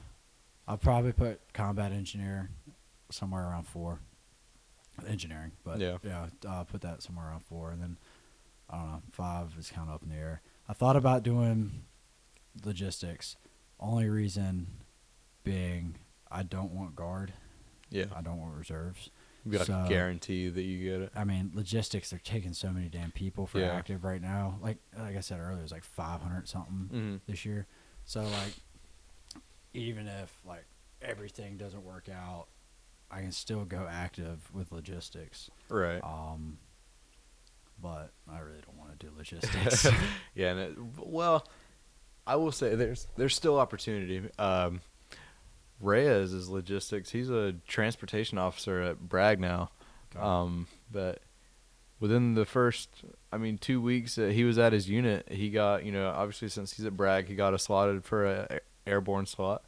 And then he competed and won a slot for Ranger School, so he's going to Ranger School in February. Oh, really? Yeah. Hell yeah. He competed, and I think they only had 2 slots, and they just gave it to him. So there's opportunity, and as much as I dislike Bragg, just because I go there all the time, and I don't like it there, and which I can't say. I'm sure it's about the same as every other base, but Bragg is like the land of opportunity. Everything happens at Fort Benning and Fort Bragg. Yeah. If you want to get in with the group guys, go to Bragg. Yeah. Third group. If you want to start looking into schools, go to Benning. Yeah. Maybe if you can fucking walk on. You live right there, you know what I mean? Right.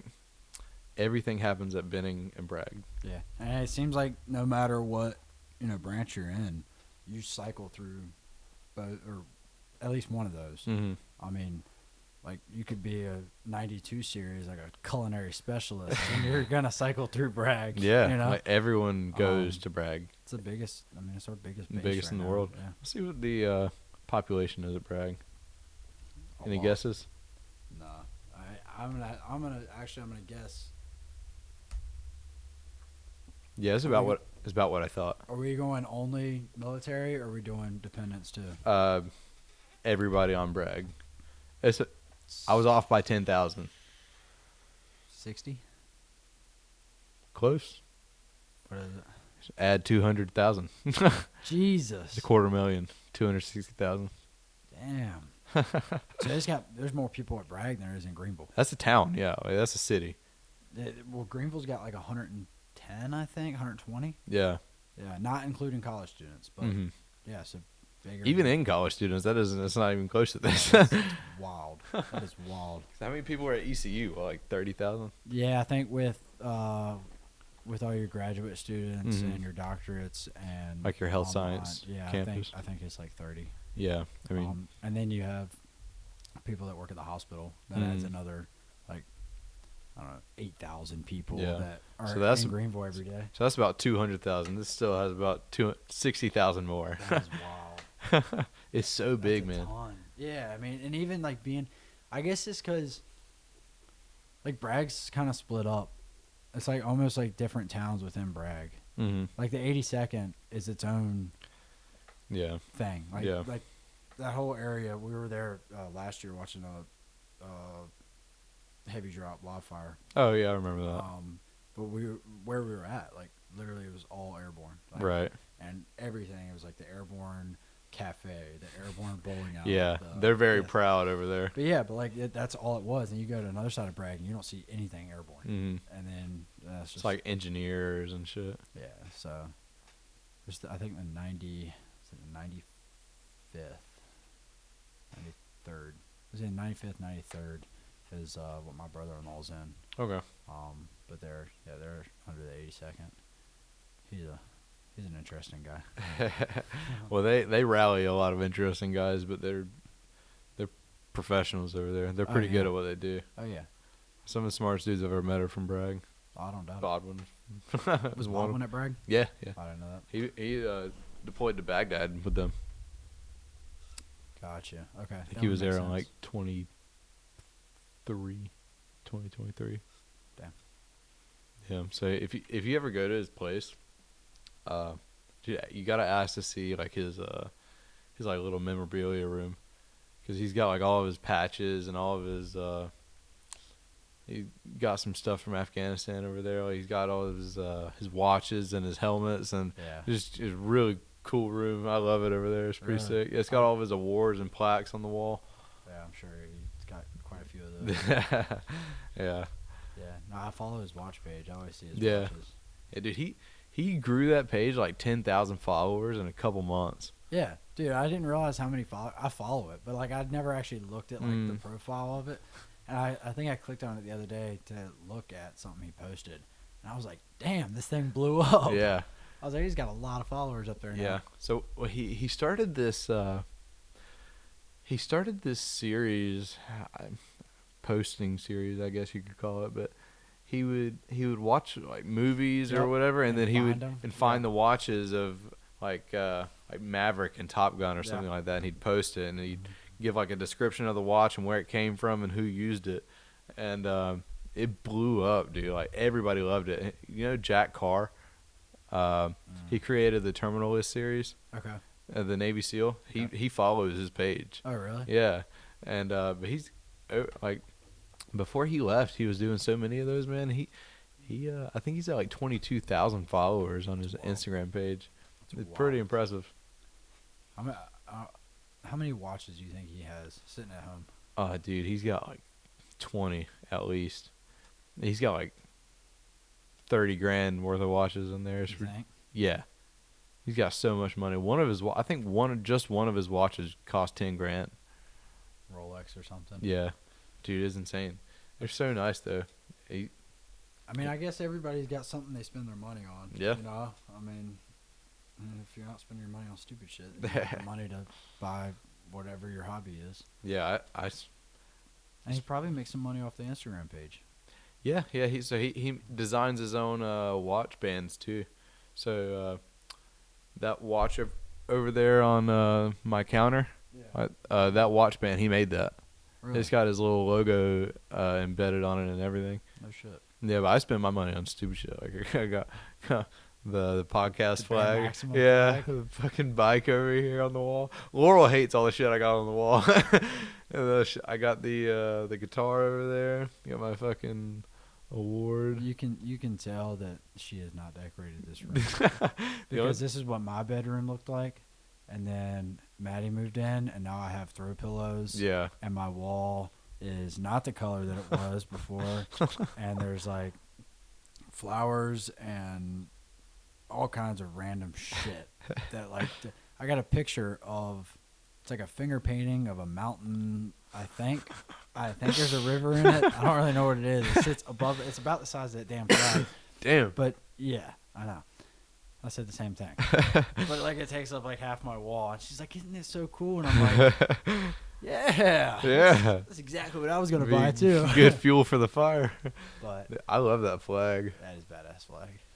And Laurel just made it one day. I made I typed this prompt into Chat GPT, and it came out with this logo, like the little circle with the.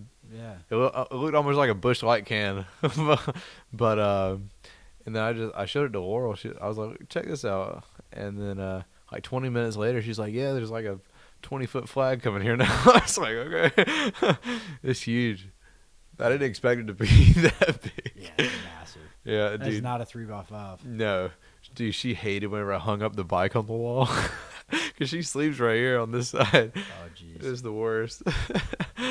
But She doesn't have any room for her stuff. yeah, none of it. But hey, fuck it. I got there first. I waited until she was gone, and within 24 hours, I had all three of these things hung up. Really? Yeah, like in the same day, I put all this stuff up. Yeah, it was the best. She came back and she was like, Warren. Dude, she was pissed. She's like, "Oh, great, fucking bike right above where I sleep. Love that." Dude, she was pissed. Thing just falls. I had this stuff hung up before she got here, but and then she only hung up that, like the little picture frame on the wall over there. Yeah, see, that's the kind of crap I got mine. Well, dude, you can tell she hung it up because it's crooked on the wall. Yeah, dude, nothing I got up here is crooked.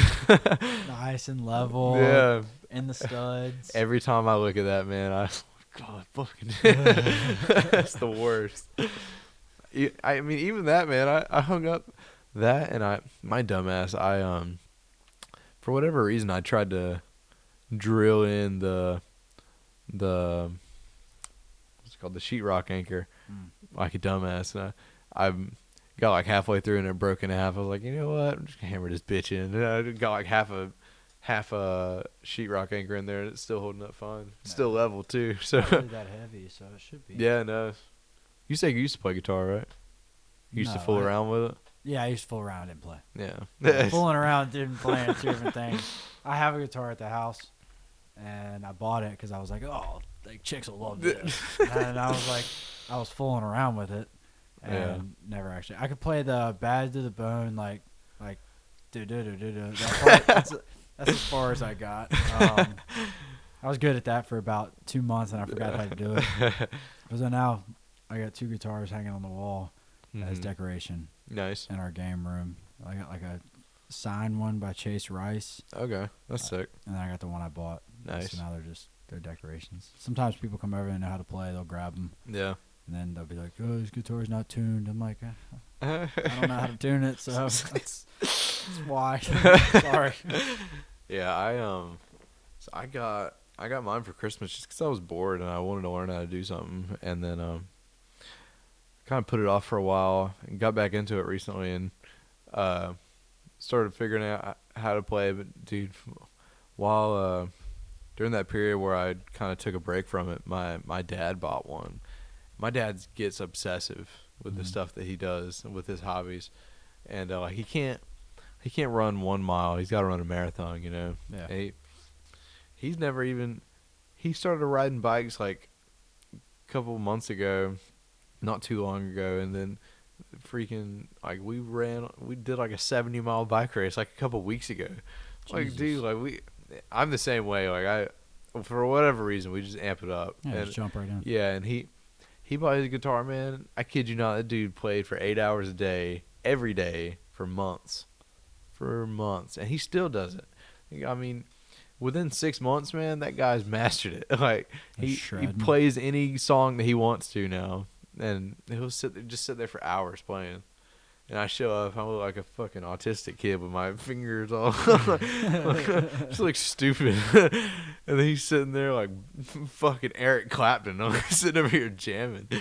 Like, whatever, dude. Yeah, no. I couldn't. He gets so good at the stuff that he does. He kicked my ass on that race we did too. Really? Oh yeah. We took off at like 20 miles an hour, and I had done maybe one bike ride before that race. Did you ride that one? Yeah, I rode that one and rode one bike ride, one or two, before that race, and jumped into like 70 miles, which is over half the distance of the Ironman, and started off 20 miles an hour. I kept up with him for like 2 hours, and then it was called the Three Bridges Tour down at the beach. Mm-hmm. So it was going over those huge ass bridges that they got down towards like Holden Beach. Okay. And dude, it was just killing me. I got to the third bridge, man. I was going like 8 miles an hour, 8 miles an hour up to the top of it. It was miserable. I'd never felt my freaking quads cramp up so bad in my life. Do you wear like a biking suit and skin tights? Shit, I wore some biking shorts because they got a lot of padding in them. Okay. And then I wore like a shirt from Aruba that my grandma got me. You don't have one of the cool ones with like the pockets and all that stuff? No, I ain't got any of that. I got a tri-suit. So like my dad got interested in swimming for a little bit, and then he was like, you know what?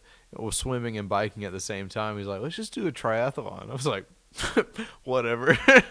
So I went and did a triathlon, like no training whatsoever, and I got my tri-suit in there that I wore, but I didn't know how to swim, so I rubbed my freaking nutsack raw because I was on my side, like kicking my legs. Yeah. And dude, it was the worst. Like, I rubbed my entire nutsack raw. I was bleeding through my underwear, and it was just the worst experience ever. And then I had like pus and shit in my underwear. It was yellow and red, and it was only a 17-mile ride, but I was miserable. And dude, it was funny because I had to pick up a girl that night because we were going on like a date. And dude, it was the miserable date. Yeah.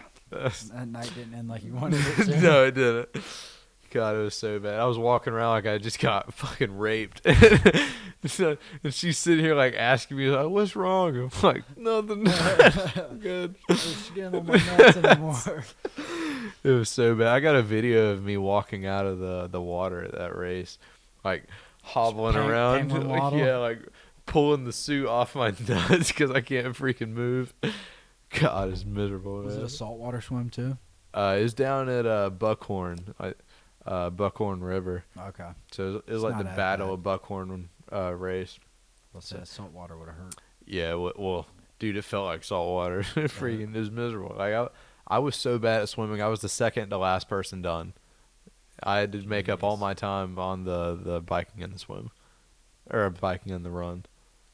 But it wasn't even that far. It was like a half mile. Half mile swim? Yeah. Oh, that's not too bad. No, it is not. How far is it for the Ironman? 2.4 miles. Okay. And what's the bike? 112. Yeah, so, dude, the expected time for the bike is like 8 hours. It's like a whole business day on the bike. Jesus. Yeah, so I'm not looking forward to that at all. 2 hour or 2 mile swim is gonna take you. We're planning on 2 hours on the swim, then about 8 hours on the bike, maybe 8.5 hours, Okay. and then we got 7 hours for a marathon. So I think we're gonna try and finish that in around like 4 to 5. Okay. That's crazy. So Parker's not practicing at all. He's doing like zero prep. yeah, and he'll probably be fine. Other than his cramping, he'll be fine. Dude, you should have seen him, man. So we drove from, you know where his place is, right? Like on 4th Street. Well, we drove all the way from his place all the way to Pine Tops. Okay. And then rode all the way back. So it was about 40 miles, and he was not having it on the way back. Like within 10 minutes of hitting the halfway mark, he was like yelling. You like, ran that? No. We biked it. Oh, okay. We biked it, and he was just screaming. He was pissed because the headwind was so strong, and like we fighting this wind the entire way back, and I fell during the bike. Like I fell right in the middle of 5th Street. I fucking fell right on my face. I've been picking at a scab on my knee the whole time we've been doing this because I fucking blistered up my knee on the sidewalk. And then, dude, he was like crawling the last 5 miles. But he's gonna need to practice that bike if he's gonna pass the race. But 170 miles. It's wild. it was miserable. It was terrible. Can you like mount like a TV screen on that bike or something? Like your phone, you watch a movie or So something? I could probably do. They have something called a quad lock, Mm. where it's like it's an adapter that hooks to the back of your phone, and you can like lock it into place. Almost like on a motorcycle. Yeah, exactly. And then you can like hook your phone up to stuff like that. But dude, I'm all over the place whenever I ride because I'm not good at staying still. Yeah. So I'm like fucking weaving in and out of this lane. Like we almost got hit by like 3 cars on the way there, but I just use the Garmin. It's probably the best thing for me Yeah. because I would absolutely just zone out. Does it have speakers on it? No, it doesn't talk to you or anything. No, it looks like it has speakers on the side there. Oh, that's like a little bag. Oh, Like a little bag. I put like candy bars in and stuff. protein bars. Yeah, so Oh, yeah. but it's like a little mesh side. Oh, That's why gotcha. it looks like that. That thing saved me too, because I on that long race I did with my dad, I'd carry all my Ritz crackers and stuff. So dude, I'd be trying to like, they had it was like Ritz crackers, but there was like cream cheese in the middle. Dude, they're so good. It was the best thing I've ever had in my life. And I finished up at this little stopping point somewhere along the 3/4 mark, and down like 6 packs of those crackers, like the old cream cheese crackers, down like 2 bananas, like Coke and a Sprite and a Gatorade. I was destroying everything they had up there. I didn't know it fuel. Like I didn't eat Soda- that morning or Dude, anything. sodas are almost like essential. When Yeah. doing that crap. Yeah, because I never really drink soda don't or either. anything, but Yeah. I was craving Yep. Coke for some reason, and I was like, well, I got no fucking sugar or energy in my system at all. I probably needed it. Yeah. And then we got to the finish line, man. They gave us a fat fucking barbecue sandwich. That shit was amazing. When we ran our half, the morning of it, I deleted like a 20-ounce like Coke, and Maddie was like staring at me. She was like, "You need water." I was like, "No." I was like, "I need sugar." Yeah. I was like, I'm gonna have to have some sort of sugar in my body. Mm-hmm. So I pounded, which thinking back is a terrible idea, and it caught up to me. A 20-ounce Coke, a Bang energy drink, Oh my gosh. 2 bananas, and a bag of chips. Was my Fueled up. Yeah. Yeah, and then I think like mile 12, maybe I think it was 10 or 12. I looked at one of the race coordinators. You know they have them. I was like, bathroom, bathroom. For one, please. Yeah, we're running in the woods, and Maddie's like, just go in the woods. I was like, Nah, Nope. not one of them calls. yeah, I need some type of wipeable object. Yeah, I'm thinking about buying like a fanny pack for the race and stuffing some dude wipes in there. A smart. You know they have the individual package ones. Oh, really? Yeah, my dad. My parents are heading to New York actually, probably right now. They're on the way to Raleigh, but he was like, yeah, if we're walking up and down like the streets of New York, I need dude wipes. So he found them. They're like in a little square like that right there, and there's Like an alcohol wipe? yeah, but there's like 4 dude wipes in each one. Oh my gosh, So you should That's you sick. could get those and you don't have Yeah. to carry the whole for sure. whole thing. Yeah, dude, that sounds awesome. Yeah, I'm really bad for like as soon as I start running, my stomach starts hurting, It's all right. and I got shit every time. Or when I swim, Yeah, I'm big on That that when I too. swim. Yeah. whenever we did the 10-miler, Reyes was like he was coaching me through what to do because I never ran that far before, and he was like, whatever you do, he's like, you just need carbs. He's like, you need like pasta or something, and he's like, and don't eat any dairy. I was like, okay. So I didn't really listen to anything that he told me. I just went and got we went to P.F. Chang's that night, and I got like the biggest plate of chicken and rice I've ever seen. And then gorged myself on that, and then I was like, I want a fucking milkshake. We went to Shake Shack. I got like the fucking biggest large vanilla milkshake I could find. Downed it, dude. Freaking deleted that milkshake. It was hilarious. And then I showed up, told him about it. He's like, "You're done." He's like, "You're ruined." Cooked. Yeah. As soon as I got home, man, I shit my brains out. Yeah. I drank the night before mine too. Oh man, Yeah. that's bold Not move. not like Not like a lot, heavy. but like I had like 4 or 5 beers. Damn, that's a bold move, man. Yeah, it wasn't it wasn't the smartest of. We finished, but I mean, we finished in a really good time. Mm-hmm. What was y'all's time? I don't remember. We averaged 8:30 That's pretty good. for what is it, like 13? Yeah, 13.1. So whatever the thing is on that, I don't know the math. That's pretty good time. Yeah, it was pretty good. 8:30s. For us. Yeah. For that first being the first one, and honestly, the race was kind of dog. It was. It was in DC, right? Yeah, it was down the river, but it was like. You do this like over Thanksgiving break? This was like 3 months ago. Okay. It was a straight run to a turnaround point. Turn around, come back. Oh. Back to the turnaround point. What? Turn around, come back. Oh my gosh, that So, sucks. Yeah, it was just like, and it was like a dirt, It was like a 4-mile loop. Yeah. 3-mile loop. 3-mile loop.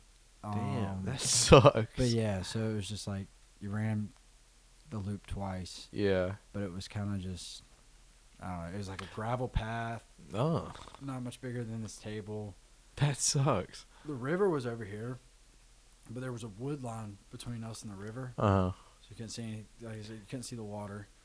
And then on this side, it was just like woods. I don't know. It was just Most people do like marathons and stuff like a lot of times for the view. yeah. Like the view I'd be out sucked. in nature, like you can't see shit. Yeah, so they advertised it differently than what it was. Yeah. And then we ended up walking. After the marathon, we ended up walking like forever because she wanted to walk. And I was like, I'll just buy us an Uber. Yeah. And then we started walking by these, scooters. Yeah, the coffee place. The coffee. Scoot- No, the scooters like the. Oh, like the scooters downtown, like like in the- Raleigh and stuff. Yeah, they had those everywhere. I was like, I'm getting a scooter. You want a scooter? And she was like, no, I need to walk off this acid or whatever. Lactic acid. Yeah, and I was like, yeah, Fuck screw that. I was like, I'm getting a Get scooter. the scooter. Yeah, I'm a scooter. Because she wanted to walk like 3 miles Nah, to dog. the train station. She was taking the train back. Fuck that. And she was like, I was like, I'll just get an Uber. No. No. I was like, all right, I'm getting a scooter and you can walk. Your ass can walk all the way home. And yeah. I haven't tried one of those yet. I've always wanted to, like the little scooters down in Raleigh or something. Are they fun? Yeah, they're really fun. The bikes aren't as fun, but the scooters are. Yeah, the bikes don't look very fun. Yeah, the scooters are a good time. Yeah, it's pretty sick. Well, look, man, I've had a good time with you. It's been a little over 3 hours now. I think we started this thing around 10:45. Damn. I appreciate you coming over here. It's been a good time. Yes, sir. I All appreciate right. it. Well, if you want to hit that the square pause button again, we'll go ahead and end this. Bye, everybody. Square button at the top. Yeah, I think you get a time stop. Damn, it was Yeah, it's still going. You gotta hit the pause button. this one or this one. That one.